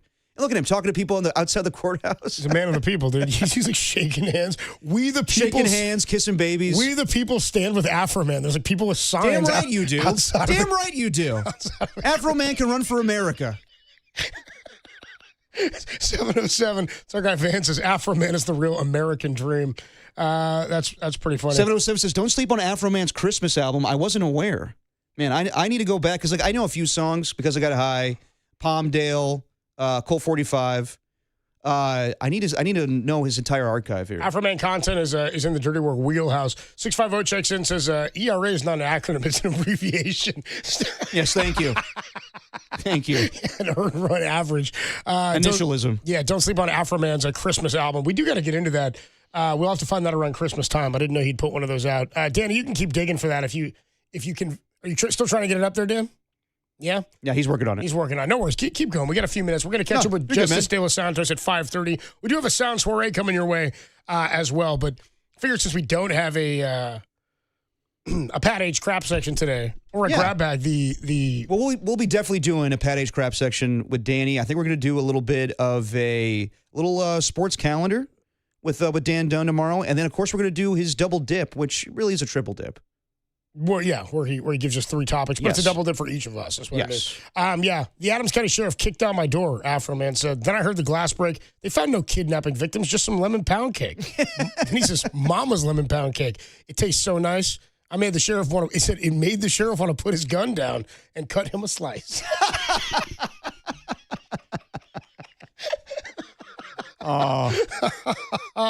Please tell me that Afro Man didn't need a lawyer. He represented himself in court. 510. I don't know. Van says Afro Man is an abbreviation for African man. Yes, thank you. Thank you, Van. bro. I wasn't aware. 916 CHP Joe says you guys are having way too much fun without me. No, I'm all about this Afro Man story. Anyway, that's where we Justice are. for Afro Man. No, like, dude, like, yes. When I heard that story, I was like, wow, this is serious. And of course, Afro Man, a great storyteller, will make a song out of it and a great music video. But yeah, you can't do that. You can't go in and just raid somebody's house like, oh, sorry, we made a mistake. And now, like, we're the victims. Get out of here. I'm pro Afro Man. Yeah, I am too. I think this is great.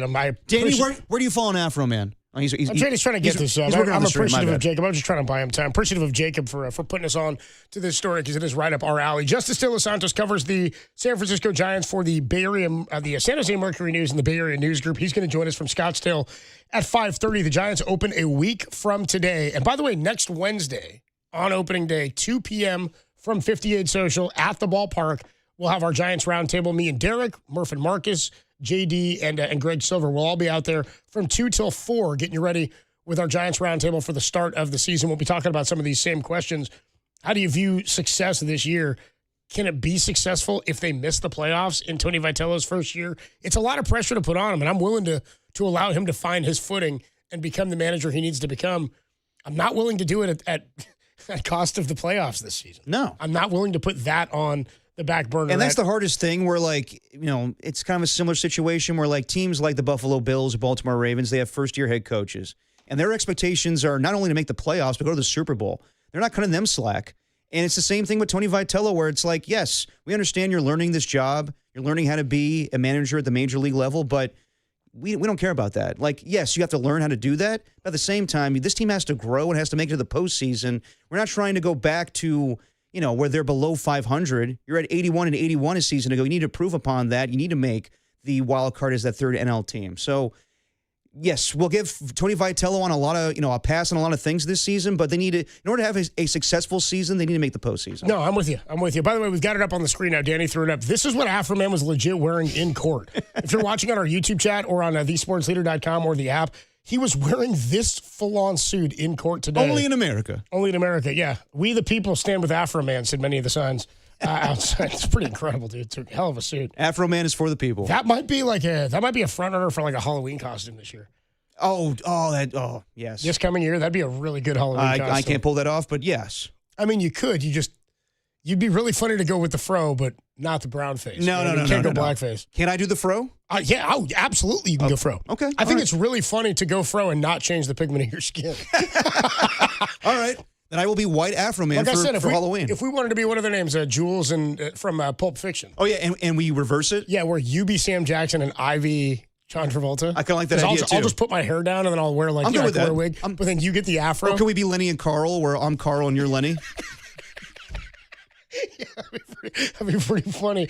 Who'd be Bert or Ernie? We could paint our skin for that one, dude. Aren't they different colors? They kind of yellowy, or I think Ernie's a little more orange. Orangey, yeah, that's right. Yeah. Great duos in history. You can't go orange face, dude. No, you can't. Go Flynn T-Pop, Tim Webb with you. We'll take a quick break. When we come on back, a little sound soiree featuring Eugenio Suarez. He got the game-winning hit yesterday for Venezuela in the World Baseball Classic. You also got some Brock Purdy, Derek Jeter, and Dwayne Kuiper checking in here in your sound soiree. Then Justice De Los Santos joins us at 5:30. It's Dirty Work on a Wednesday afternoon on the Afro Man Leader.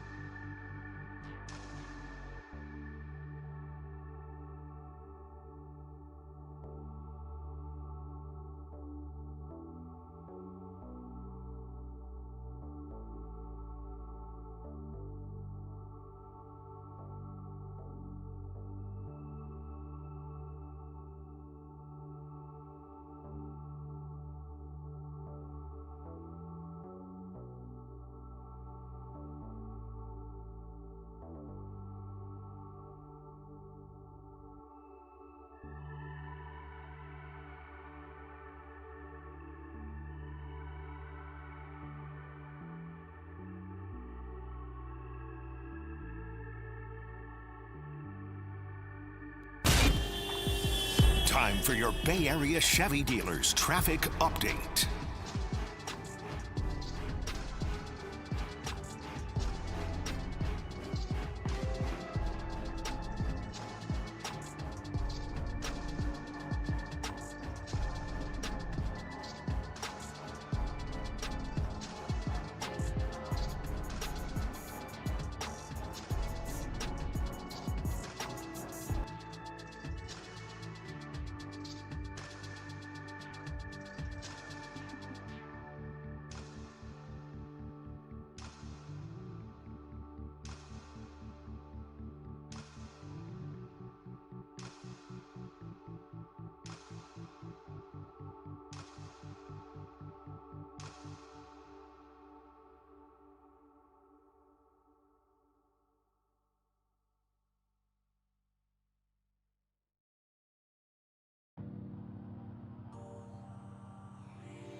You found Dirty Work with Adam Copeland and Derek Papa, where no job is too dirty, on KNBR, the sports leader.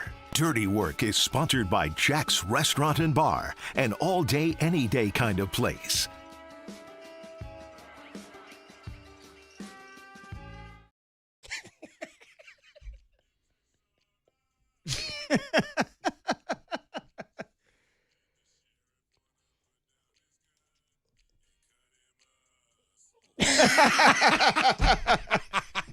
That's the. Nice. This is incredible. No. So this is part Another of banger by Afro Man. Hold on. But that song and music video are why they sued him Yes. for defamation, dude. He's not allowed to do Oh, that? man. Like, come on. If he has his own surveillance footage, he's not allowed to post that in a music video? That's insane. Of course, he won the case, too, but, like, for the cops to be like, oh, you wronged me, and, oh, my kids are going to be made fun of now, like, get out of here. Yeah, that's incredible. That's incredible that they did that. And that he won his lawsuit. So there's your Lemon Pound Cake song. Adam Copeland, D-Pop, Dan Dunn working overtime for us today, doing a great job. Let's get into some of the sound soiree. Danny, open it up. Some of the best sounds from across the sports world you might have missed. This is Dirty Works. Sound Soiree. No, I've whipped up this nasty little soiree. The best sounds you might have missed. Soiree, what? Soiree, honey. I think that means party. On the sports leader. Your sound soiree for Wednesday, March 18th, 2026. Feels like a Friday here, doesn't it? It kind of feels like a Friday. Because nobody's here. Yeah. And we got Thursday, and then we got Friday again. And we'll be at Jack's on Friday. Yeah, Jack's Restaurant in Newark. Come on by in the East Bay. Hang out with us. Jack's awesome food. It's an all-day, any-day kind of place. We'll be there 2 to 6, doing the show, hanging out, watching some March Madness. That'll be the Friday for March Madness. It all gets going tomorrow. We do still have two more first four games. We tonight, do. right? I actually didn't see a second last night of Texas beating NC State, but they advance. I don't know who the other first four. UMBC played yesterday. That's right.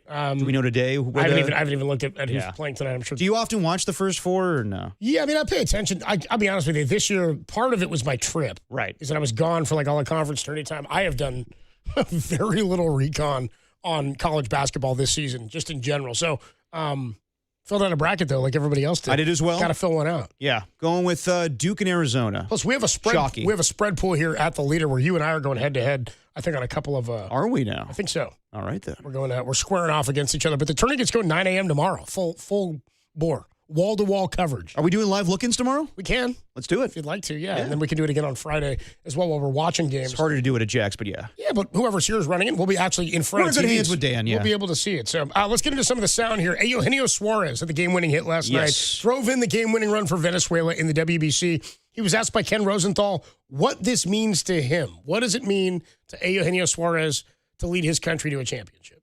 Can you describe what this means for your country? I mean, what can I say about this? It's amazing. God is good. All the glory is for Lord Jesus. He was with us the whole time. We have to glorify, put his name in front of everything. And nobody believed in Venezuela, but now we win the championship today. And it's a celebration for all the Venezuelan country. You'll go ahead double in the 9th inning. What were you thinking when you were standing on second base? I just prayed at the time. Pointing to my family out there, they was happy for me. God is good, man. God is good.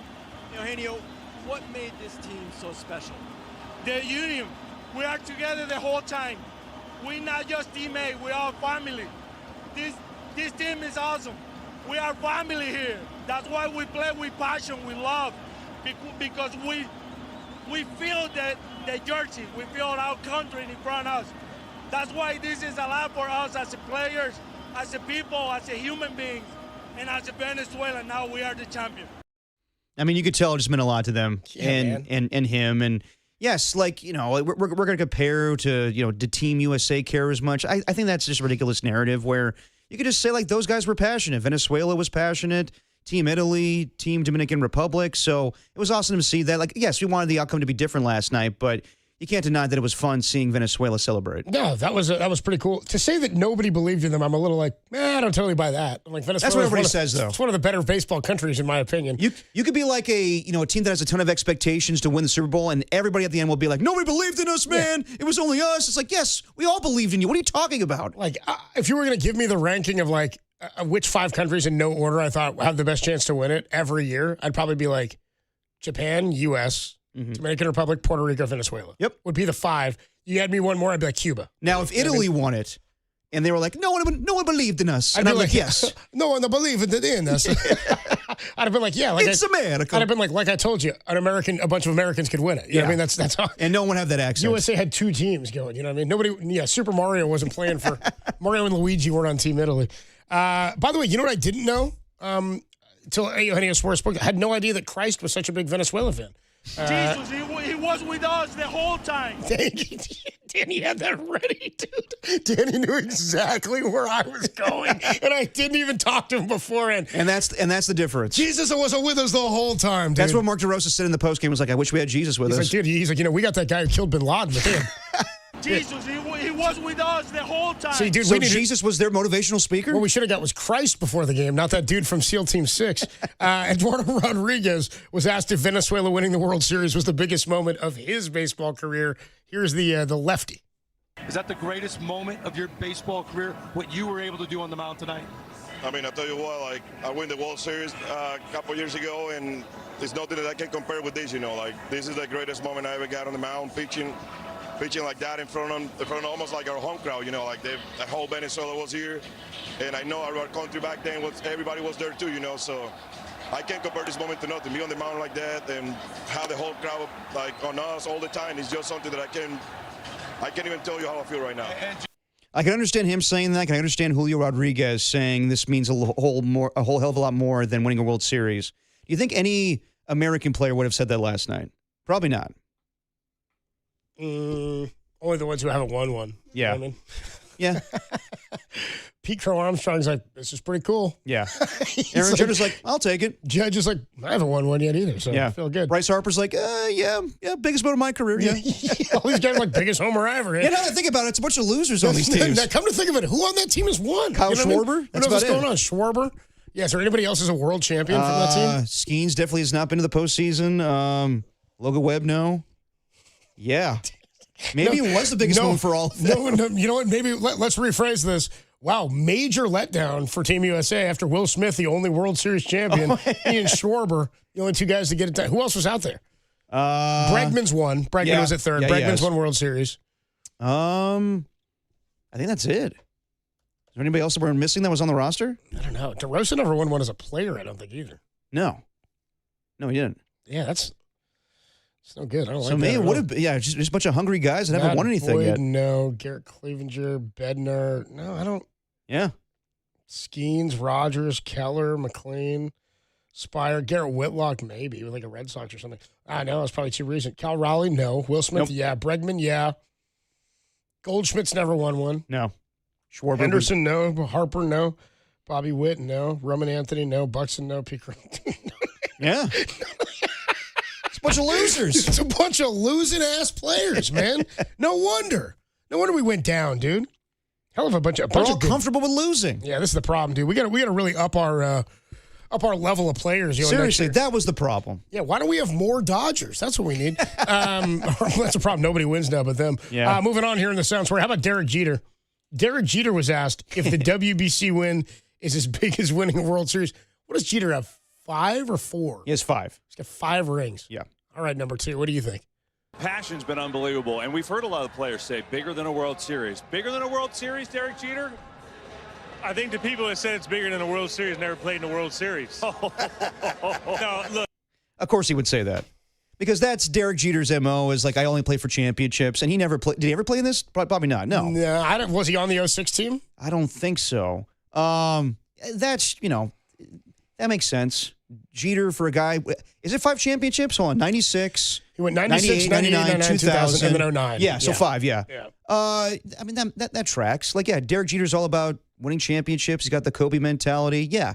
The WBC to him, it's like, this is like a small little tournament, honestly. And that's what I think, like, some guys think, too.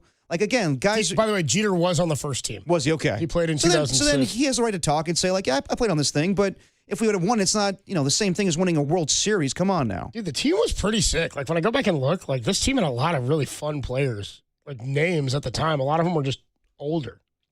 Right. Clemens was on the team.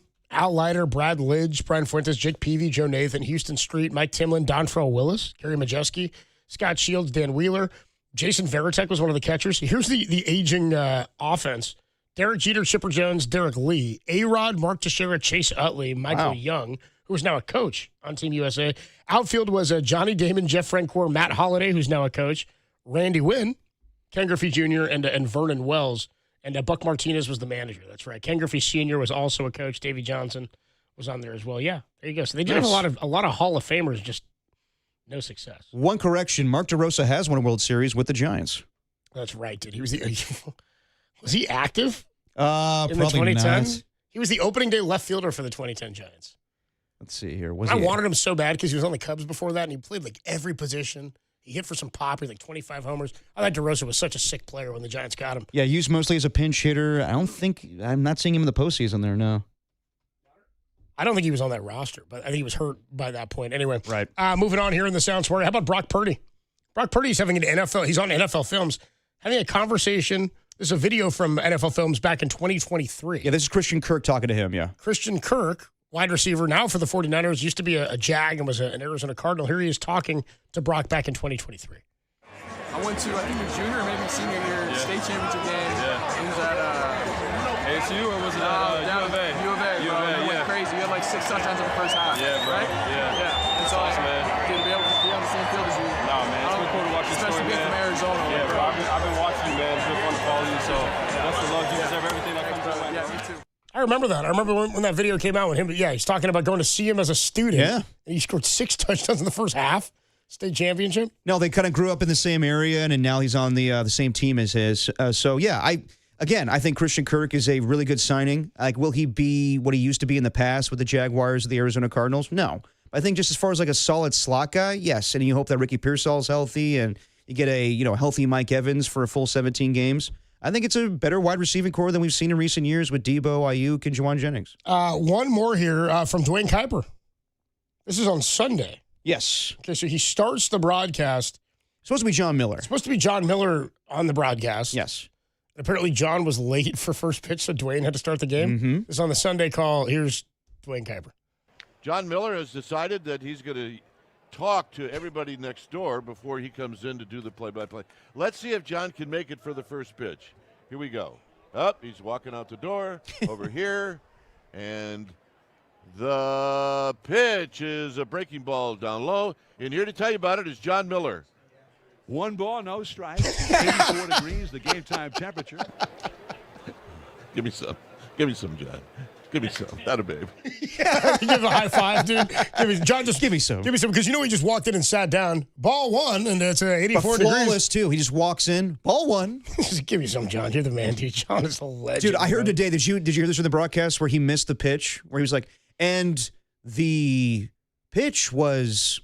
Well, I'll make sure what it was in a second here. It was a ball. Okay, good to know. Good to know. Yeah, there was also a challenge early in the game from Patrick Bailey, and they go to the replay, the VAR, the ABS system review, and after he goes, and Dave, that's the ABS. Dave, what do you think of that, huh? And he's like, yeah, John. He laughed at him. No strikes, 84 degrees, the game time temperature. Yeah, it's pretty good. Anyway, that is your Sound Story for Wednesday, March 18th, 2026. Adam Copeland, D-Pop, our guy Dan Dunn, getting you lemon pound cake songs from Afro Man. He's on the board for Tim today. Our guy Justice De Los Santos covers the Giants for the San Jose Mercury News.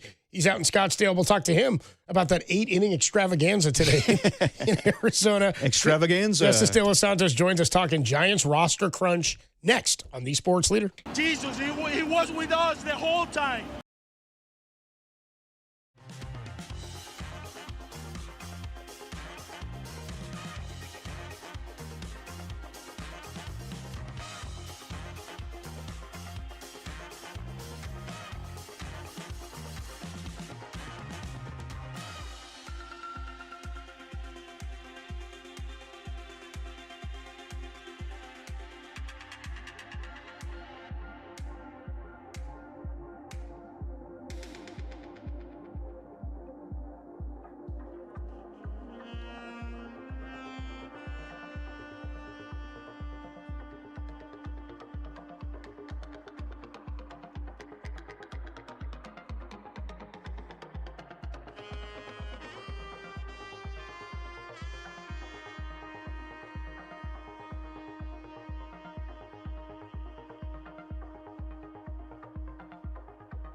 Now back to Dirty Work with Copes and Depop on 104.5 FM and 680 AM, the sports leader. Dirty Work is sponsored by Jack's Restaurant and Bar, an all-day, any-day kind of place. Dirty Work with you on a Wednesday afternoon. Adam Copeland, Depop with you. Our guy, Justice De Los Santos, covers the San Francisco Giants for the San Jose Mercury News Bay Area News Group. He joins us on the UMA guest line. Kind of nice to get out early today, huh, Justice? Just a solid 8. A tight 8 innings, and we were done, bro. How you doing? It was a tight 8 innings, but it was like 101. So when it's 101 and we're in late March, there's no reason to play that extra inning. We still got to deal with the Glendale traffic too. So yeah, I'll take anything I can get. We're about done here, and I'll take anything I can get. I hear you. For you, dude, I mean, being in media, it's always, the Niners schedule comes out every year, and I'm like, all right, how does it affect me? That's first and foremost. How's it going to affect my life? So, how do they think of me? That's what I'm thinking. Right. That's how everybody thinks. How does this affect me? Let me ask you, in the first spring now that you've had in covering Tony Vitello, what have you learned about him, and can you take anything away from personality, management style, what we may see in the regular season from him, being that we are just all going to be getting to know him for the first time at Third and King? I mean, from on the field perspective, it's so hard to gauge what exactly managerial style is going to be. And I'm kind of of the school of thought that in the year 2026 in the Big 2-6, there's really, it's not like we're batting the best player on a team fifth, or we're a lot of these games are scripted now. And so we haven't really gotten a definitive taste as far as how he's going to impact the wins and losses, and to kind of just temper expectations for everyone. For me personally, at least, there's always kind of a limited amount that a manager can make. But we have gotten an opportunity to learn his personality, learn his cadences, and, you don't want to take too much of a certain spring because you're just learning the person. But I think the one thing that's just really stood out is he's always going to speak his mind, for better or for worse. He's always going to let his opinions be known. I think that's kind of the biggest takeaway so far. Maybe that's just something that matters more for the media as to us right now, but, it might matter once we start getting into the season. And, as inevitable as a 3, 4, 5 game winning streak, it's also as inevitable as a 3, 4, 5 game losing streak. So it's kind of, how is he going to handle those things? I think there's still a lot of questions left in the air, is kind of what I'm trying to say as to how this whole college to pro thing is going to go. Justice, before we get into some Giants talk, I want to get your thoughts on the WBC. Team Venezuela winning last night over Team USA. There's some narratives out there today saying that Team USA didn't care as much as the other teams. I just think it's because they lost, and it's clear that this moment meant a lot to Jung-Hoo Lee for Team Korea, or Luis Ariz and Jose Buto for Team Venezuela. So what do you think about the WBC this year? I love it. I love it every year. I remember 2023 when Shohei struck out Trout. I literally called 5 people immediately, and I was like, is that one of the best baseball games I've ever seen? One of the best innings I've ever seen. I love it. And there's just a lot of moments that you can't get anywhere else. In what other arena are we going to get an electrical engineer facing Japan and throwing 4 1/3 shutty and then getting a standing ovation at the Tokyo Dome? What other arena are we going to see Lucas Ramirez, the son of Manny Ramirez, going yah twice, or a 17-year-old Jose Contreras breaking Aaron Judge's bat? I love obviously once we get towards the end, the games are super high stakes. I kind of feel for the Dominican in the way that game ended against USA, but obviously very happy for Venezuela. Obviously a couple Giants on that team in Luis Ariz and Jose Buto. And, I can't speak for every single guy on Team USA. I do want to kind of shout out Mason Miller in the sense that when he got that silver medal, kind of immediately took it off in disgust. So I think it does matter to some guys, even if it might not be in the super rah-rah type of fashion. But I love the WBC. I love everything that it's about. And I know people are going to talk about, are the Olympics going to be a thing in 2028? And yeah, it would be cool if that's the case, but I really hope they keep the WBC. I hope it doesn't impact the WBC. And all I'm going to say is sometime in the next 3 tournaments, I feel confident that we're going to be getting to Team Philippines at some point soon. I feel very confident in saying that. Talking to Justice De Los Santos, joins us on the UMA guest line, covers the San Francisco Giants. So being that we're in the final, this is the home stretch here. Giants open a week from today at Oracle Park against the Yankees on Netflix next Wednesday evening. Where is your focus on the position battles, on how the roster shakes out? How do you anticipate they'll go into the season? Will they go with just 4 starters to begin, since they really don't need a 5th until April the 3rd because of off days? What are you looking at here in the final week in terms of what decisions have to be made?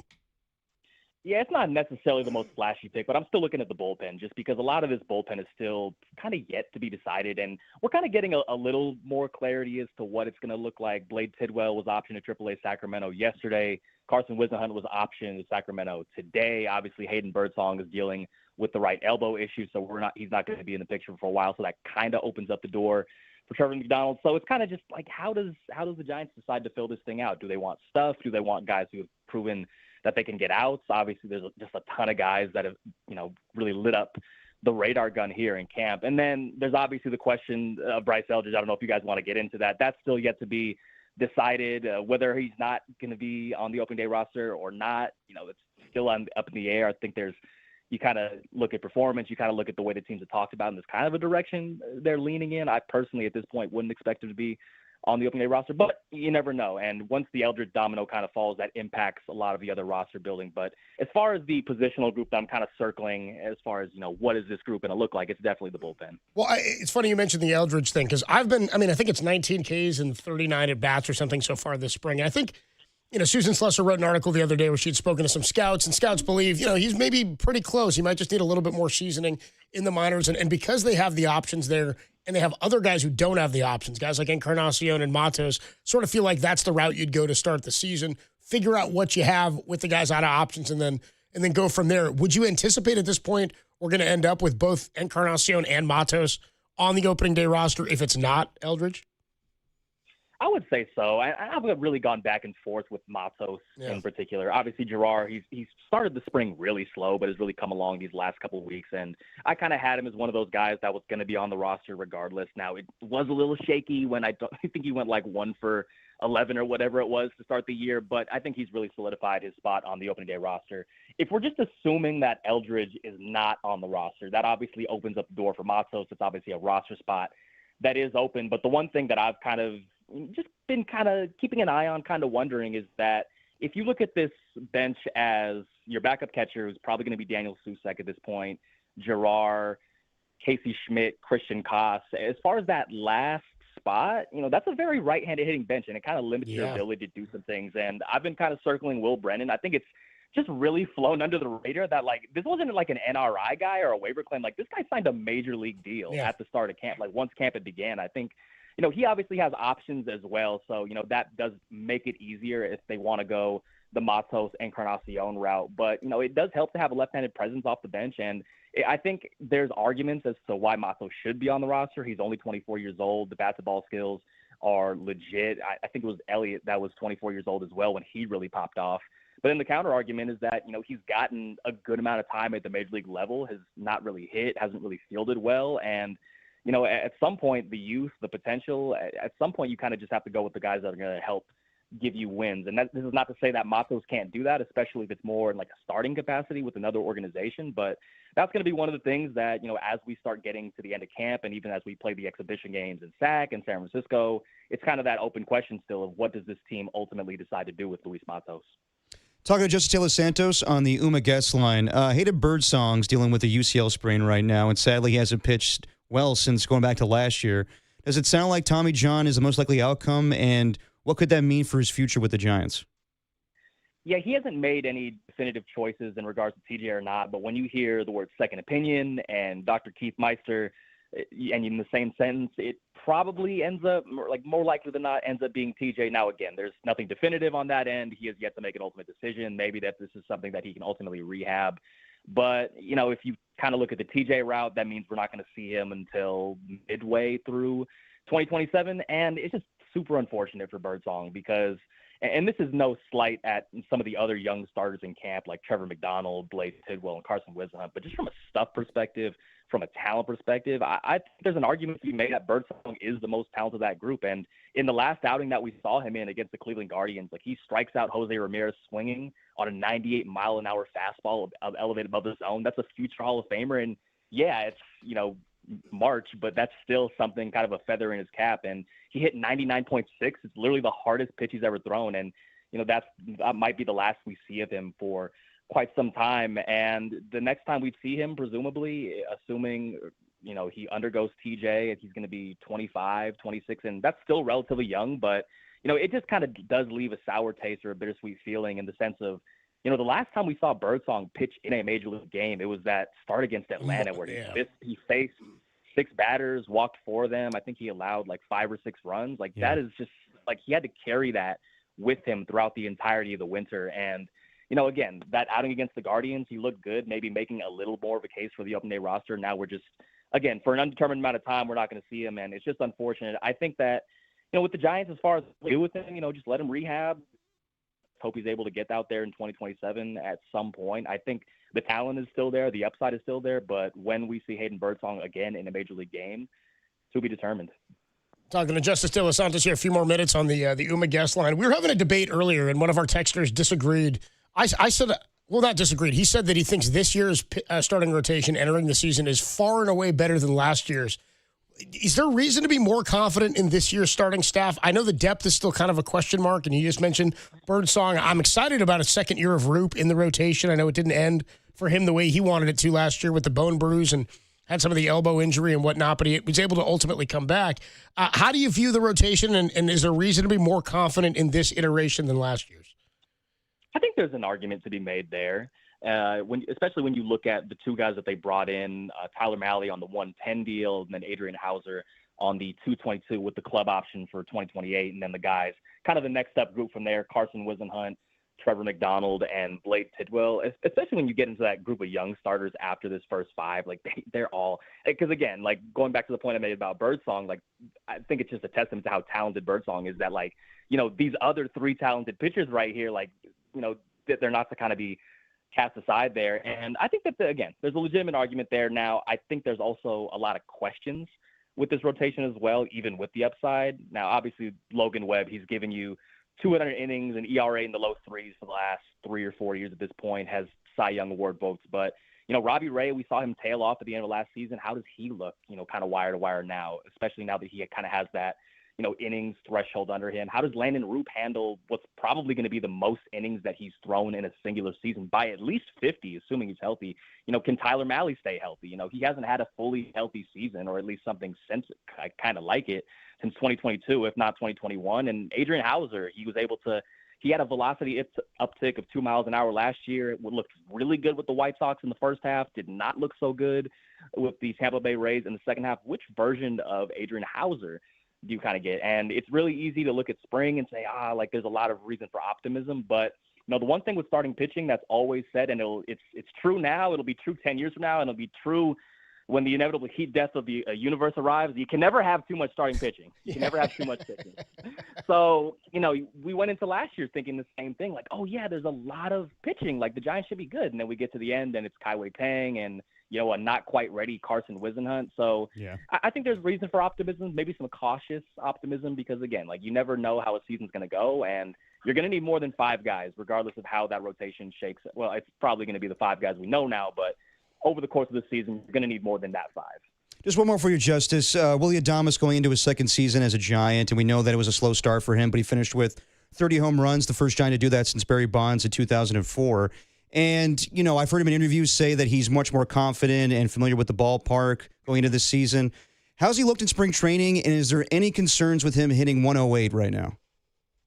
Yeah, it has been a little bit of a rough spring training, but the thing I brought up the other day is that, you know, he had a really good spring training last year and still kind of started off slow. So, you know, always take spring training, Cactus League games with a grain of salt. I actually talked to him this morning about his mechanics, because really early on in the spring, he was a lot more noticeably upright. His leg kick was noticeably shorter compared to where it was last year. And I think 2 or 3 days ago, I noticed that the leg kick was a little more prominent again. He was a little more crouched in his squat. And I asked him, like, did you kind of tweak these things? And he said right now it's kind of a bit of a hybrid between where it was at the beginning of spring training and where it was at the end of last year. He kind of said something to the effect of that leg kick. It's kind of always going to be a part of him. So spring training, it's a time for a lot of these guys to try things out. And how many times have you seen a starting pitcher say, oh, I'm throwing a cutter, I'm throwing this pitch, and then you get to the season and they just completely abandon it. So, you know, it's never great to see a guy batting 108 at any point over an extended period of time. But, you know, this is a guy who's had, you know, 3 30-homer seasons over the course of the last 4. Of course, was the first Giant since Bonds to hit 30 and 04. And when you look at this lineup, there's like maybe 3 or 4 guys, you know, once you kind of include Eldridge, whatever that might be, that have that 30-homer pop. So, you know, he does have the track record of starting pretty slow. It is a very long track record, but who knows? Maybe, you know, having the familiarity with the ballpark, knowing that his power will play from day one, maybe that will allow him to go into the season without, you know, kind of having that additional pressure, especially, you know, year 2 of the 7-year deal. And maybe we see him, you know, kind of just hit the ground running this year where we didn't see that last year. Justice De Los Santos, the voice you hear, covers the San Francisco Giants for the San Jose Mercury News. Justice, I know you've been out there in Arizona, man. Keep those feet moving. Stay in bounds, bro. Bleed that clock. We're almost there, man. You're almost home. We're almost there. And 3 years from now, I need to see it. Team Philippines. I need it in the WBC. Let's get it. Yeah, it's happening. I'll leave y'all with this. There's a kid up in Oregon State. I can't remember what his name off the top of my head, but I think he's a two-way guy, like a two-way Filipino kid. I can't remember what his name was, but when you see that and some of the Filipino major leaguers in here, don't be shocked if it happens in 2029. That's all I'm going to say. I need Gino Espinelli out there as the pitching coach, dude. Former Giant, Filipino-American. Get him out there. We need him out there. Maybe Timmy the Kid. Maybe we get Lincecum tied in, huh? Get Benny Agbayani right here. Benny Agbayani, dude. One last thing, and I'm forgetting the name of this dude, but he's a rapper from my hometown of Hercules. He made a song called Benny Bayani, and it's like that, like 06, like underground jazz rap type beat. It's a banger of a song. It was in my rotation for quite a while. It still is. We got to find you. We got to get the Philippines into the WBC. Justice De Los Santos, love catching up with you, talking ball, man. We'll see you at the Yard next week. Thanks, Justice. Yes, sir. Appreciate y'all. Good deal, man. The great Justice De Los Santos does a really good job. I really have liked his coverage. Make sure you check out his YouTube page, too, his YouTube channel. He does a lot of really good stuff for Giants coverage for the Mercury News. All right, we'll take a quick break. When we come on back, we will put the show to bed. Larry Krueger coming up next, or at the top of the hour with Niners Nightly and Diners Nightly. As Danny told you, he's going to review the South Street Diner, formerly the Blue Diner, as the Dubs are getting their ass kicked tonight in Boston. We'll talk about that next. Larry Krueger coming up at 6, only here on the Sports Leader.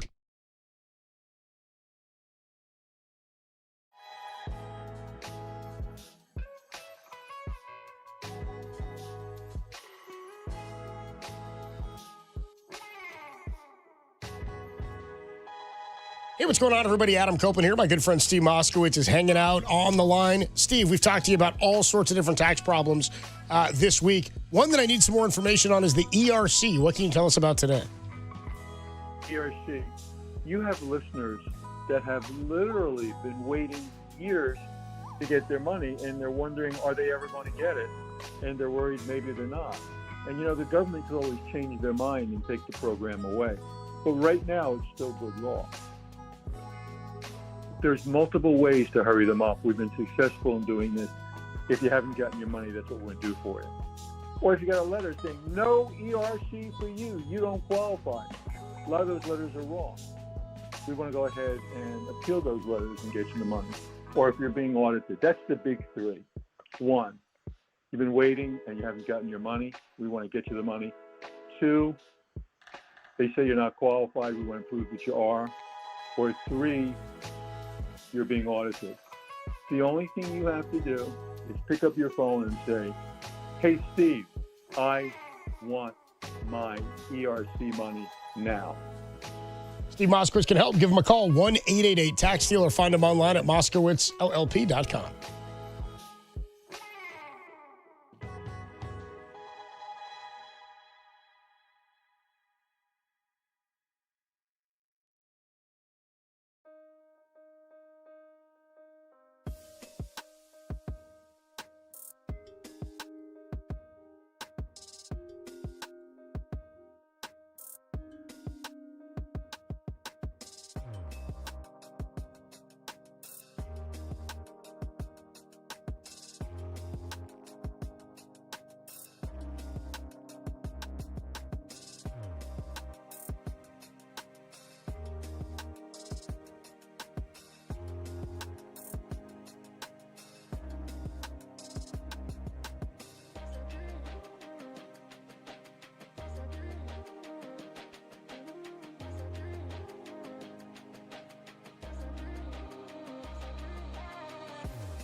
Time for dirty work to put the show to bed. Are you crazy? I don't need a bed.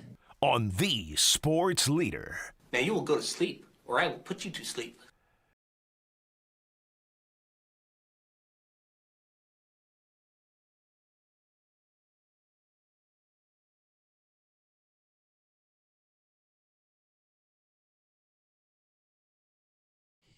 Dirty work, putting the show to bed on a Wednesday evening. Adam Copeland, D-Pop, Dan Dunn with you as Tim is out in Reno. He drove. He drove, huh? Confirmed he drove there. Did not fly. I like some Reno, man. I get down with Reno. Yeah, man. I like Reno. Reno's a good spot. I like wouldn't spend a week there. I think I played a baseball tournament there. How long? When I was 16. Well, I'll tell you this. We played the full game, and it was hotter than 100 degrees in July. I can tell you that much. Oh, you didn't stop after 8? No, Dad, 8 is enough. We probably only played 7, I think. Probably is like what you play when you're playing 16-year-old travel ball. Yeah. Anyway, Giants only played 8 today against the Dodgers, but we are officially a week away from the start of baseball season. Man. Larry Krueger is coming up next with a little Niners and Diners Nightly. And then do we get a little, is there a Dubs OT today also? Yes. Following that, so JD and Kyle Harr with a little Dubs OT. All right, why don't we hand it over to Harr. Why don't we hand it over to Krueger here in just a few minutes? What do you got for us, Dan? A note to self? Note to self. Yeah, note to self. Apparently, Jesus was on Venezuela's side the whole time. Yeah, that's actually why USA lost. Because we went with the Navy SEAL and they went with JC. Yeah, you're in good Jesus, hands. he was with us the whole time. Yeah, Jesus so that's was, why dude. they won. Who knew Good to Jesus know. was such a big Venezuelan Good to baseball know. fan? Yeah. Note to self. Note to self. I pride myself on all things Simpsons. I did not know there was a Dirty Work Simpsons song. Yeah. Do you have a little taste, Dan? You have any more of that? Sorry, I put you on the spot Yeah, there. that My apologies. That was good. I'm a fool to do my dirty work. Oh, yeah. I like that, dude. I can hire all these dirty jerks for free. Okay, now what season is this, Dan? It's probably post Derek watching. Yeah. No idea what season it is. I looked up Dirty Work to see what came up, and that came up for The Simpsons. Perfect. There's been more seasons Derek has not seen now I know. than that he has. I know. And I'm he strict in my ways of Simpsons. Yeah, Derek rejects all the things he doesn't know about. I don't reject it. I just haven't seen it. He won't embrace them. I won't. I don't know why not. There's good laughs in there, man. I know. It's just different, though. It's not really you have a cutoff line that doesn't really define anything. You just sort of cut off. There was a certain point in like 2002 where The Simpsons took a dive. 02. You could cherry pick and find some of the best episodes out there. Oh, you mean 24 years ago? I know. Was when a 12-year-old 24 years ago, he was like, this show's a little played. What were you, 11 years old? I knew. I knew back then. You knew. They're still making them. Oh, yeah. Season 38 around the corner. You know, it will never go away and the voices are different, but it just wasn't as good as Mr. Plow. Okay. Note to self. Wow, dude. That's Old my school. name. My It's an old name school again episode. is Mr. Plow. Note to self. Note to self. They say don't start wars with guys who buy ink by the barrel. Just don't start wars with Afro Man, dude. No. That is not a guy you want to mess with. Afro Man will body you and your kids. Oh, God, yeah. It'll make you look fat while doing it. You know what I mean? He'd be like, you like that lemon pound cake a little too much. And that's a banger right there. That's a banger, dude. Check out the Afro Man story. It's like a nice song. The song's about him getting raided by the police. Dude, they kicked his door in over kidnapping and drug charges. It's a nice little ditty. That's how good the Afro lemon Man pound for cake president. was. That's going to do it for Dirty Work on a Wednesday. We'll be back with you tomorrow from 2 until 6. Thanks for Danny. Thanks, Danny, on the board. Great work today on the short show. Thanks to our guest, Justice De Los Santos. Covers the Giants. You can check that out at thesportsleader.com and the The Sports Leader app. And for anybody who needs to hear it, it gets easier every day. It gets a little easier. You just got to do it every day. That's the dirty work, but it does get easier. You are listening to KNBR and KNBR FM San Francisco, the sports leader, a Cumulus media station. Larry Krueger, Niners Nightly starts right now. I'm a fool to do your dirty work. Go, yeah. I don't want to do your dirty work no more. Jesus, he was with us the whole time. It's time to bring the 49ers to the forefront. It's go time. This is the best team that they can put on the field this year.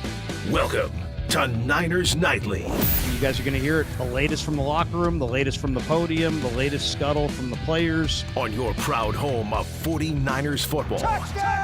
KNBR, the sports leader. Your faithful fix with your host, Larry Krueger, begins Take phone calls. We'll talk Niners for a full hour. Fired up. Really excited. now. And away we go. And we're off and running tonight.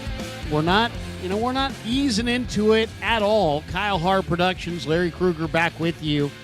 A Wednesday edition of Niners Nightly, but a condensed version of Niners Nightly. I stepped into the studio thinking we're going to give you a great hour. The tease said we're giving you a great hour, but we're going to give you a little bit less than that because we will be passing the torch to JD for a little Just Dubs when Warriors Celts comes to an end. They're playing tonight in Boston. Boston up 89-73 with about 12 minutes to play. So we're going to have a condensed version, but we're still going to bring in our guest in our second segment. The great Chase Sr. is going to stop by. We'll hit a couple topics with Chase. We always start with what happened today in Niner news, and we'll get right to it. Spencer Burford is a Raider.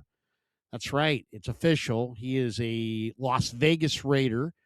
That was announced yesterday and became official today. Now, there's a lot of speculation about Brandon Ayuk. I saw an interesting Spot Track tweet today that says that if the Niners can just hold Brandon Ayuk through the draft and move him after June 1st for whatever they get, 2027 7th round pick or whatever it's going to be, that would be advantageous to the Niners because they could then split up the dead cap with $13.3 million going on their 26 cap and $21.2 million going on their 27 cap. And that is probably the most palatable way for the 49ers to move on from Brandon Ayuk. And so I'm sure they're going to do what's most palatable to them and their cap. So it sounds like he's headed towards a post-June 1st, release or trade or whatever. I thought maybe they were holding on to him for some kind of compensation in the upcoming draft. It doesn't sound like it. It sounds like it's all about holding him beyond June 1st, splitting up his dead cap. As I said, 13.3 in this year, 21.2 in 27. And if they do move him pre-June 1st, it's a loss of about $20 million. If they release him, if they trade him, if they move on from him before June 1st, it's about a loss of about roughly $20 million. So I think what is going to happen with Ayuk, I think we got a pretty good idea right there. Probably going to be a Niner through June, and then probably is going to be in somebody else's camp soon thereafter. Couple other Niner notes. Trent Williams' $10 million option bonus. The deadline, for that, it's due on Friday. So what do you do? Do you extend him? Do you release him? Do you trade him? Well, you don't release him. I mean, that's for damn sure. But do you trade him or do you extend him? And I would imagine the Niners are going to extend him. I mean, once you picked up Mike Evans, didn't you just aren't you pretty much in the Trent Williams business for another year? Just there, you're going for it with a veteran player. It makes sense. It seems more consistent that you would bring Trent back, but you never know. Maybe the Niners want to avoid the mountain of dead cap that invariably is coming their way, and they're going to move on. But we're going to get some finality, some closure, it sounds like, on this in the next 24 to 48 hours. By Friday, we're going to have this pimple will be popped. Sorry for the imagery. 49ers are heading towards draft season. They've got 6 picks, 27 overall in the first round, 58 in round 2, 127, 133, 138, and 139, all in the 4th round. A couple interesting notes. Tampa's GM today, Jason Licht, confirmed that Tampa's offer for Mike Evans was quite a bit higher than what the Niners offered for Evans. So another reason to feel good about the Mike Evans signing. He actually turned down more money from the only team he's ever known, Tampa Bay, to come to the Niners. So that's interesting. Today was the local pro day for both Stanford and for Georgia. Where was John Lynch? He went to Georgia. Now, that's not surprising. Now, the question is, who is John Lynch there to see? Some people say Monroe Freeling, the offensive tackle. Kristen Miller, the big defensive tackle, is a buddy of Mikael Williams. Maybe he wants to bring Kristen Miller in. He should be on the board at 27. I would not be shocked at all if the 49ers really loved Zachariah Branch who's an explosive return man and receiver, who also put up 20 reps of 225, and the guy weighs 175 pounds. So that was pretty interesting. He could be there to look at C.J. Allen, who a lot of people say is, in that, Patrick Willis, Navarro Bowman, Fred Warner, he's a blue chipper. He's a big-time player, really smart player. They said he looked a little stiff today in Athens in the pro day workout, but C.J. Allen is probably going to be on the board when the Niners pick, and he's probably a future Pro Bowl linebacker. A lot of comparisons to Roquan Smith with the Niners start their draft with C.J. Allen. Maybe Dalen Everett, the corner. The guy who probably made himself the most money today at the Oregon Pro Day was the tight end. And I wonder if John Lynch was there to see this guy, Oscar Delp, the Georgia tight end, 6'5", 245 pounds. He was coming off of an injury. Okay, this guy put on a freaking show today in Athens. 38.5-inch vertical. He's already considered to be a very good blocker. He ran 4.48 at 6'5", 245. That might put him on the Niner list. The Niners are looking for that tight end that can, not replace Kittle necessarily right away, but maybe for half the year. And I think they're looking for somebody who can do it all, not just a blocker like Luke Farrell, not just a receiver like Jake Tonjes, but somebody who could actually be both. And Oscar Delp from Georgia might be their guy. Once again, 4.48 speed, 38.5-inch vertical on a 6'5", 245-pound tight end who's a good receiver and a really solid inline blocker. That might be their guy. He, a lot of talk that he was going in the 4th round, but now after that kind of a time, he might be going in the 2nd round, maybe the 3rd round. Remember that name as they get a little closer, Oscar Delp. But so Lynch was in Athens at the Georgia Pro Day. The Stanford Pro Day, though, also provided some good stuff. Sam Roush worked out well, the tight end. A lot of people like Sam Roush, very strong tight end. Also, a defensive tackle named Clay Patterson ran 4.85 at 6'2" and 285 pounds. Also at a 10.4 broad jump. So that's pretty athletic right there. I'll have to go check out my Clay Patterson tape. I don't remember Clay Patterson too much, but 4.85 in the 40 at 285 pounds will always get your attention. Matt Mayoko says he sees the Niners drafting T.J. Parker out of Clemson with the 27th pick overall. Thought that was kind of interesting. Today, the Niners made Christian Kirk, Corliss Waitman, and Sam Equinu's deals all official. Also, Garrett Wallow's deal's official now as well. Vic Tafer of The Athletic had an interesting note today. He says there are only 2 players that he thinks the Niners ought to trade up for in the first round of the draft. And he's got Caden Proctor, the jumbo offensive tackle from Alabama, and Kenyon Sadiq, who's kind of a Vernon Davis athlete type at Oregon. I would say there's only one guy that I would love to see the 49ers trade up for. If you could get up and get Sonny Styles or Arvell Reese or, somebody, really high up, but you're not getting from 27 into the top 5. You might be able to get into the top 15. And the Penn State left guard, Venga Ioane.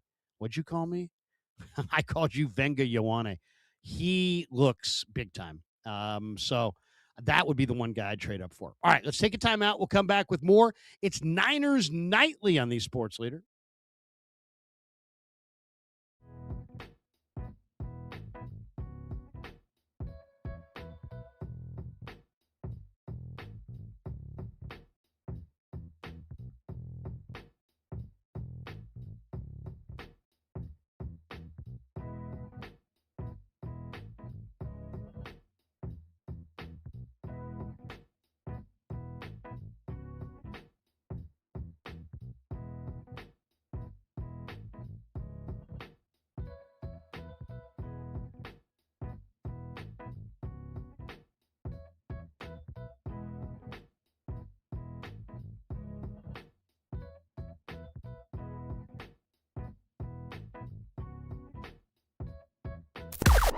Now, from the O'Donnell Financial Group Sports Desk. Learn more at odfigroup.com. O'Donnell Financial Group, because planning is a process, not a product. Well, it's not looking good for your Warriors as they're down 106-88 in Boston against the Celtics. But make sure to tune into Dubs OT with JD right after the game.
faithful.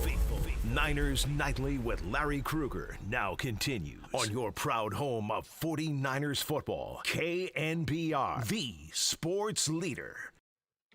Welcome back to an abbreviated version of Niners Nightly. We go right to the guest line for Chase Sr., the star of the Niner coverage, the 49er Report on Chat Sports, and he's with us on the Human guest line.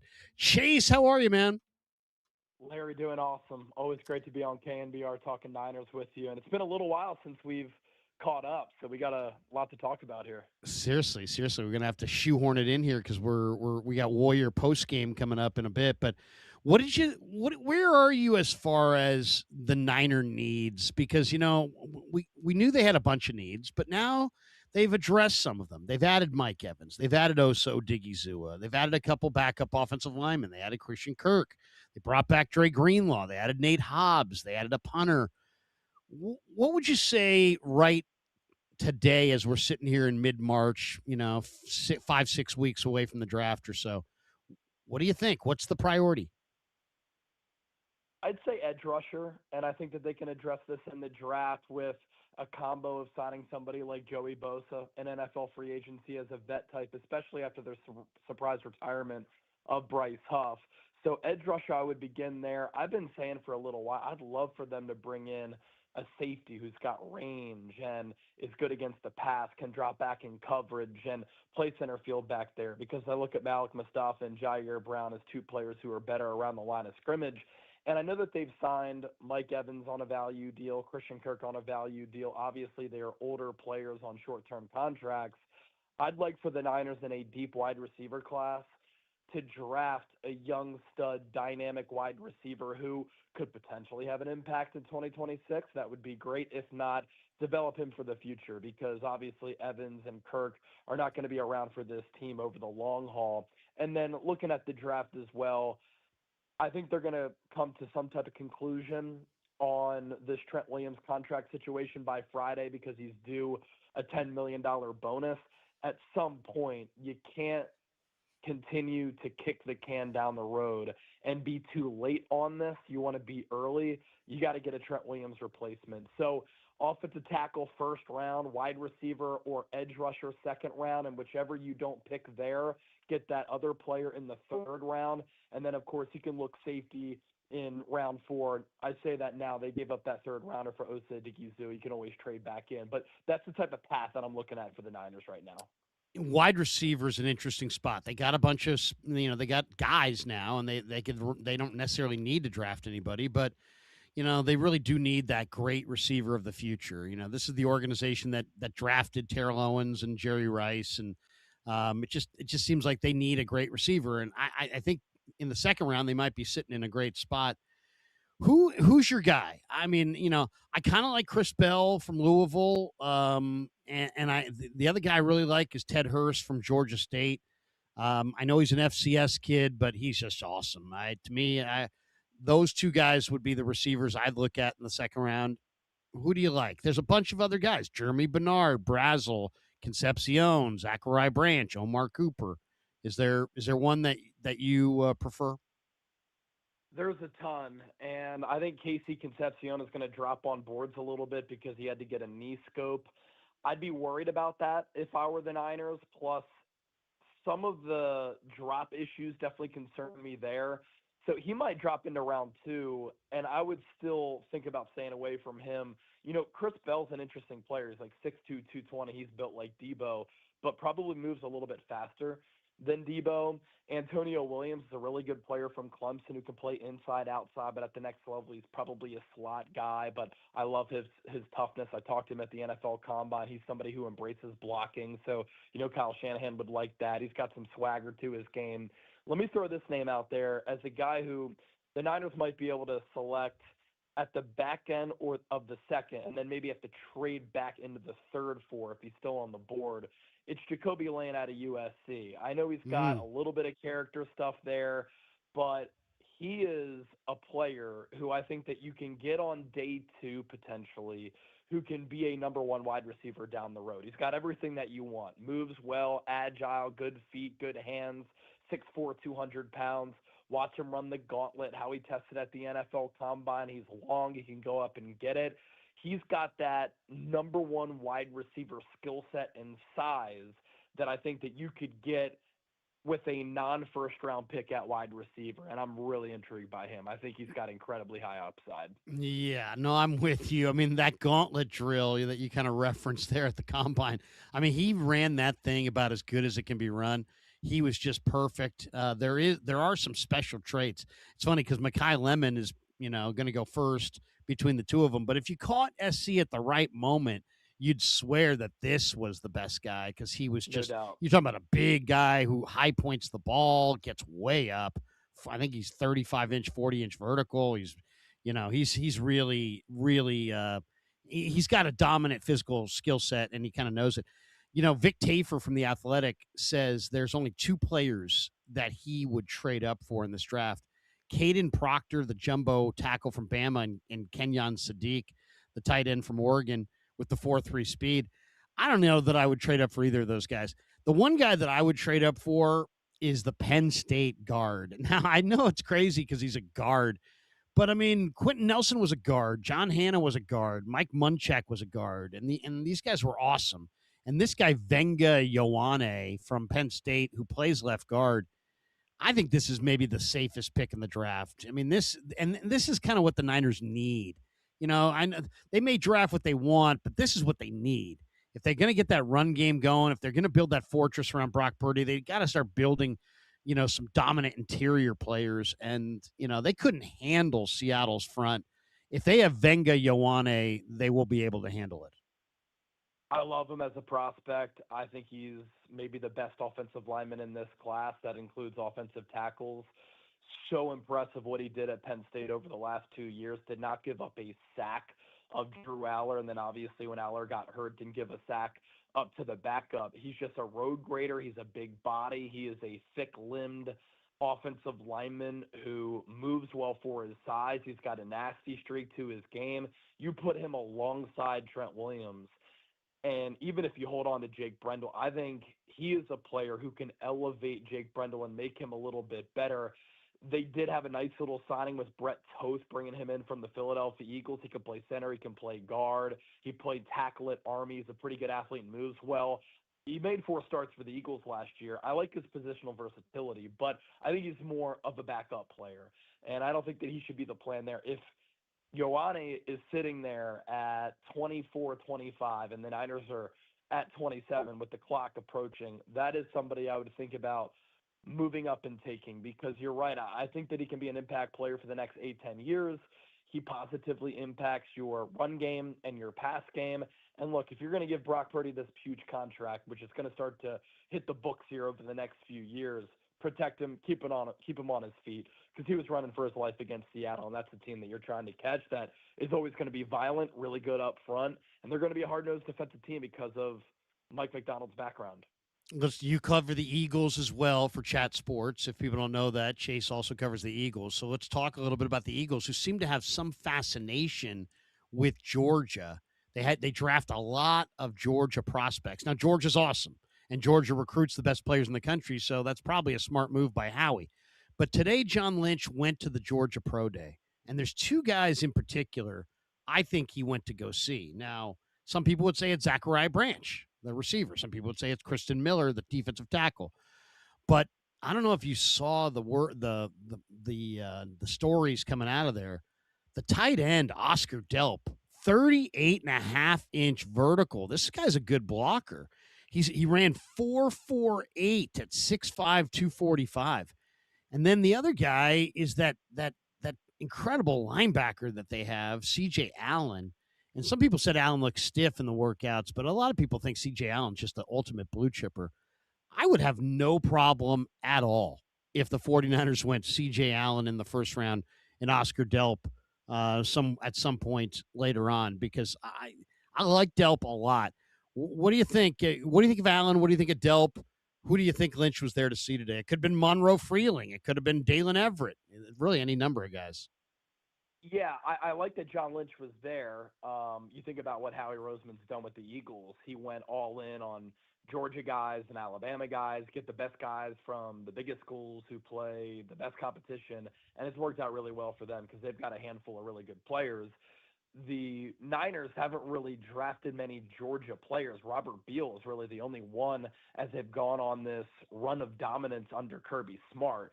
So Christian Miller would be a really good defensive tackle for this Niners team, although they've got Alfred Collins and CJ West there. Miller's really tight with Mykel Williams, who's played a really big role in Christian Miller's life. I was at the NFL Combine when he was talking about that, and you know, it was touching the way that he was talking about Mykel, and speaks to the great character of him. Oscar Delp's an interesting player. At the Combine, he said, everybody looks at me as solely a blocking tight end.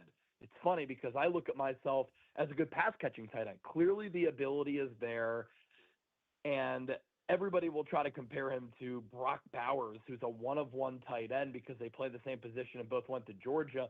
They are different players. But I think what the Niners would like about Delp is the pass-catching upside in the future that he might have there. Moves very well, has really good size. But in this scheme, if you're going to play for Kyle Shanahan, you got to be able to block if you're going to be a high-end tight end. Like, I like Jake Tonches. He's athletic, long, soft hands, really good athlete, great developmental story. But I think that he's got this ceiling that he can't get past because he's not a great blocker. You look at George Kittle, on the other hand, and what he's been able to come as a former fifth-round pick, by the way, and that's an interesting prototype for Delp to look at as a well-rounded tight end who can have an impact for this offense that is in the run game and in the pass game because he's really good at both. Two last thoughts, and we'll jet. Any chance the Niners go corner? In the first round. I know they've got corners, and they brought in another free agent corner, but there's a lot of talk about Renardo Green. And when I'm looking at these prospects, Chris Johnson from San Diego State, wow. I mean, he has great film. He ran 4.4 flat. He put up 17 reps at 225. He had a 38-inch vertical. To me, he checks all the boxes, man. His film is great. His play is great. His strength, his jumping ability, his speed. He's one of the cleanest prospects. And there's other guys there, right? There's Keith Abney from ASU and D'Angelo Pons and a few other guys. But is it possible that the Niners would consider going corner at the end of the first? I'd be a little bit surprised by that because that's not their MO. But could they go corner in round 2, corner in round 4? I definitely think it's a possibility. Like, I know you've talked a lot about this. It all comes down to the evaluation of Renardo Green. What do they think of Renardo Green? 2 drafts ago, he was a second-round pick. Are you going to give up on him already? Diamador Lenore is one of the more underrated corners in football. I think he was third best at yards of separation allowed when in coverage last year behind Quinyon Mitchell and Tariq Woolen. So he's a good player. You've got to figure out corner too. It could be Renardo Green. I think he's better playing press man, getting physical as compared to always dropping back in zone. And since 2017, Kyle Shanahan's teams have had one of the highest zone rates of all teams in the NFL. So can he play zone? Do you want to play a little bit more man? What do you think of the player? The Niners have to determine that. The last memorable moment for Renardo Green for everybody was when Kyle Shanahan was chewing him out in that Seahawks playoff game. So if you don't like him, then I do think corner becomes a pretty big need for San Francisco early in this draft. And even if you do like Renardo Green, can you get another outside guy? Like, I'm done with the Darrell Luter experience, the Rock Ya-Sin, Isaac Yiadom types who are coming in here on a short-term budget deal. Get a legitimate player. I think Nate Hobbs is better inside. He can back up Upton Stout. Maybe you give him a look at safety because he's physical and good against the run. But, yeah, outside corner, definitely a little bit of a need going into this draft. Last one on your way out the door here. Trent Williams, we kind of talked about it and touched on it earlier, but as you mentioned, $10 million option bonus. It's due on Friday. The prevailing wisdom is that they will probably extend him. I can't imagine or see any scenario they release him. You're not based here. Maybe you're hearing more than I'm hearing. I'm not hearing any trade rumblings of any kind. I heard Kansas City and Houston may like him. What do you think? Do they extend him? Do they release him? Do they find a trade? This is coming to a head in the next 24 to 48 hours. Yeah, the one team that made a lot of sense to me was Houston, but they've gone out and they signed Blake Miller. They signed Wyatt Teller. They've addressed the offensive line with a lot of veterans. I don't know if Trent Williams fits into those plans. If the Niners were to cut him pre-June 1, it's a $30-plus million cap hit, so that doesn't Right. make any sense. And he elevates everybody else along the offensive line. So, yes, John Lynch, the Niners, they've got reservations, and I get it. At soon-to-be 38 years old, he can't play in 2026 on a cap hit of nearly $39 million.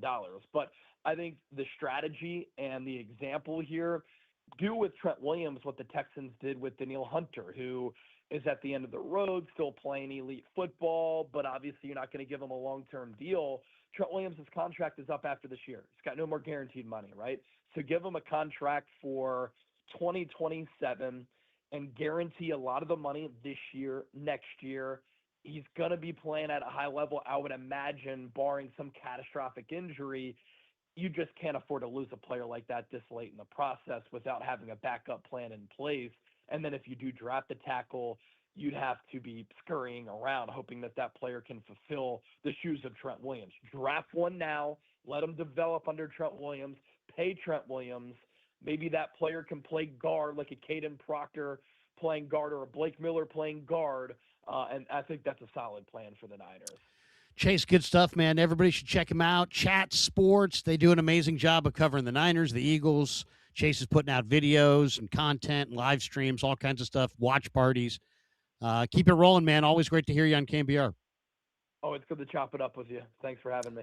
Chase Sr., more straight ahead. We're going to pass the torch. JD's getting it warmed up. Celtics have just knocked off the Warriors by 21, 120-99. Golden State falls, and JD's going to join us next on the Sports Leader.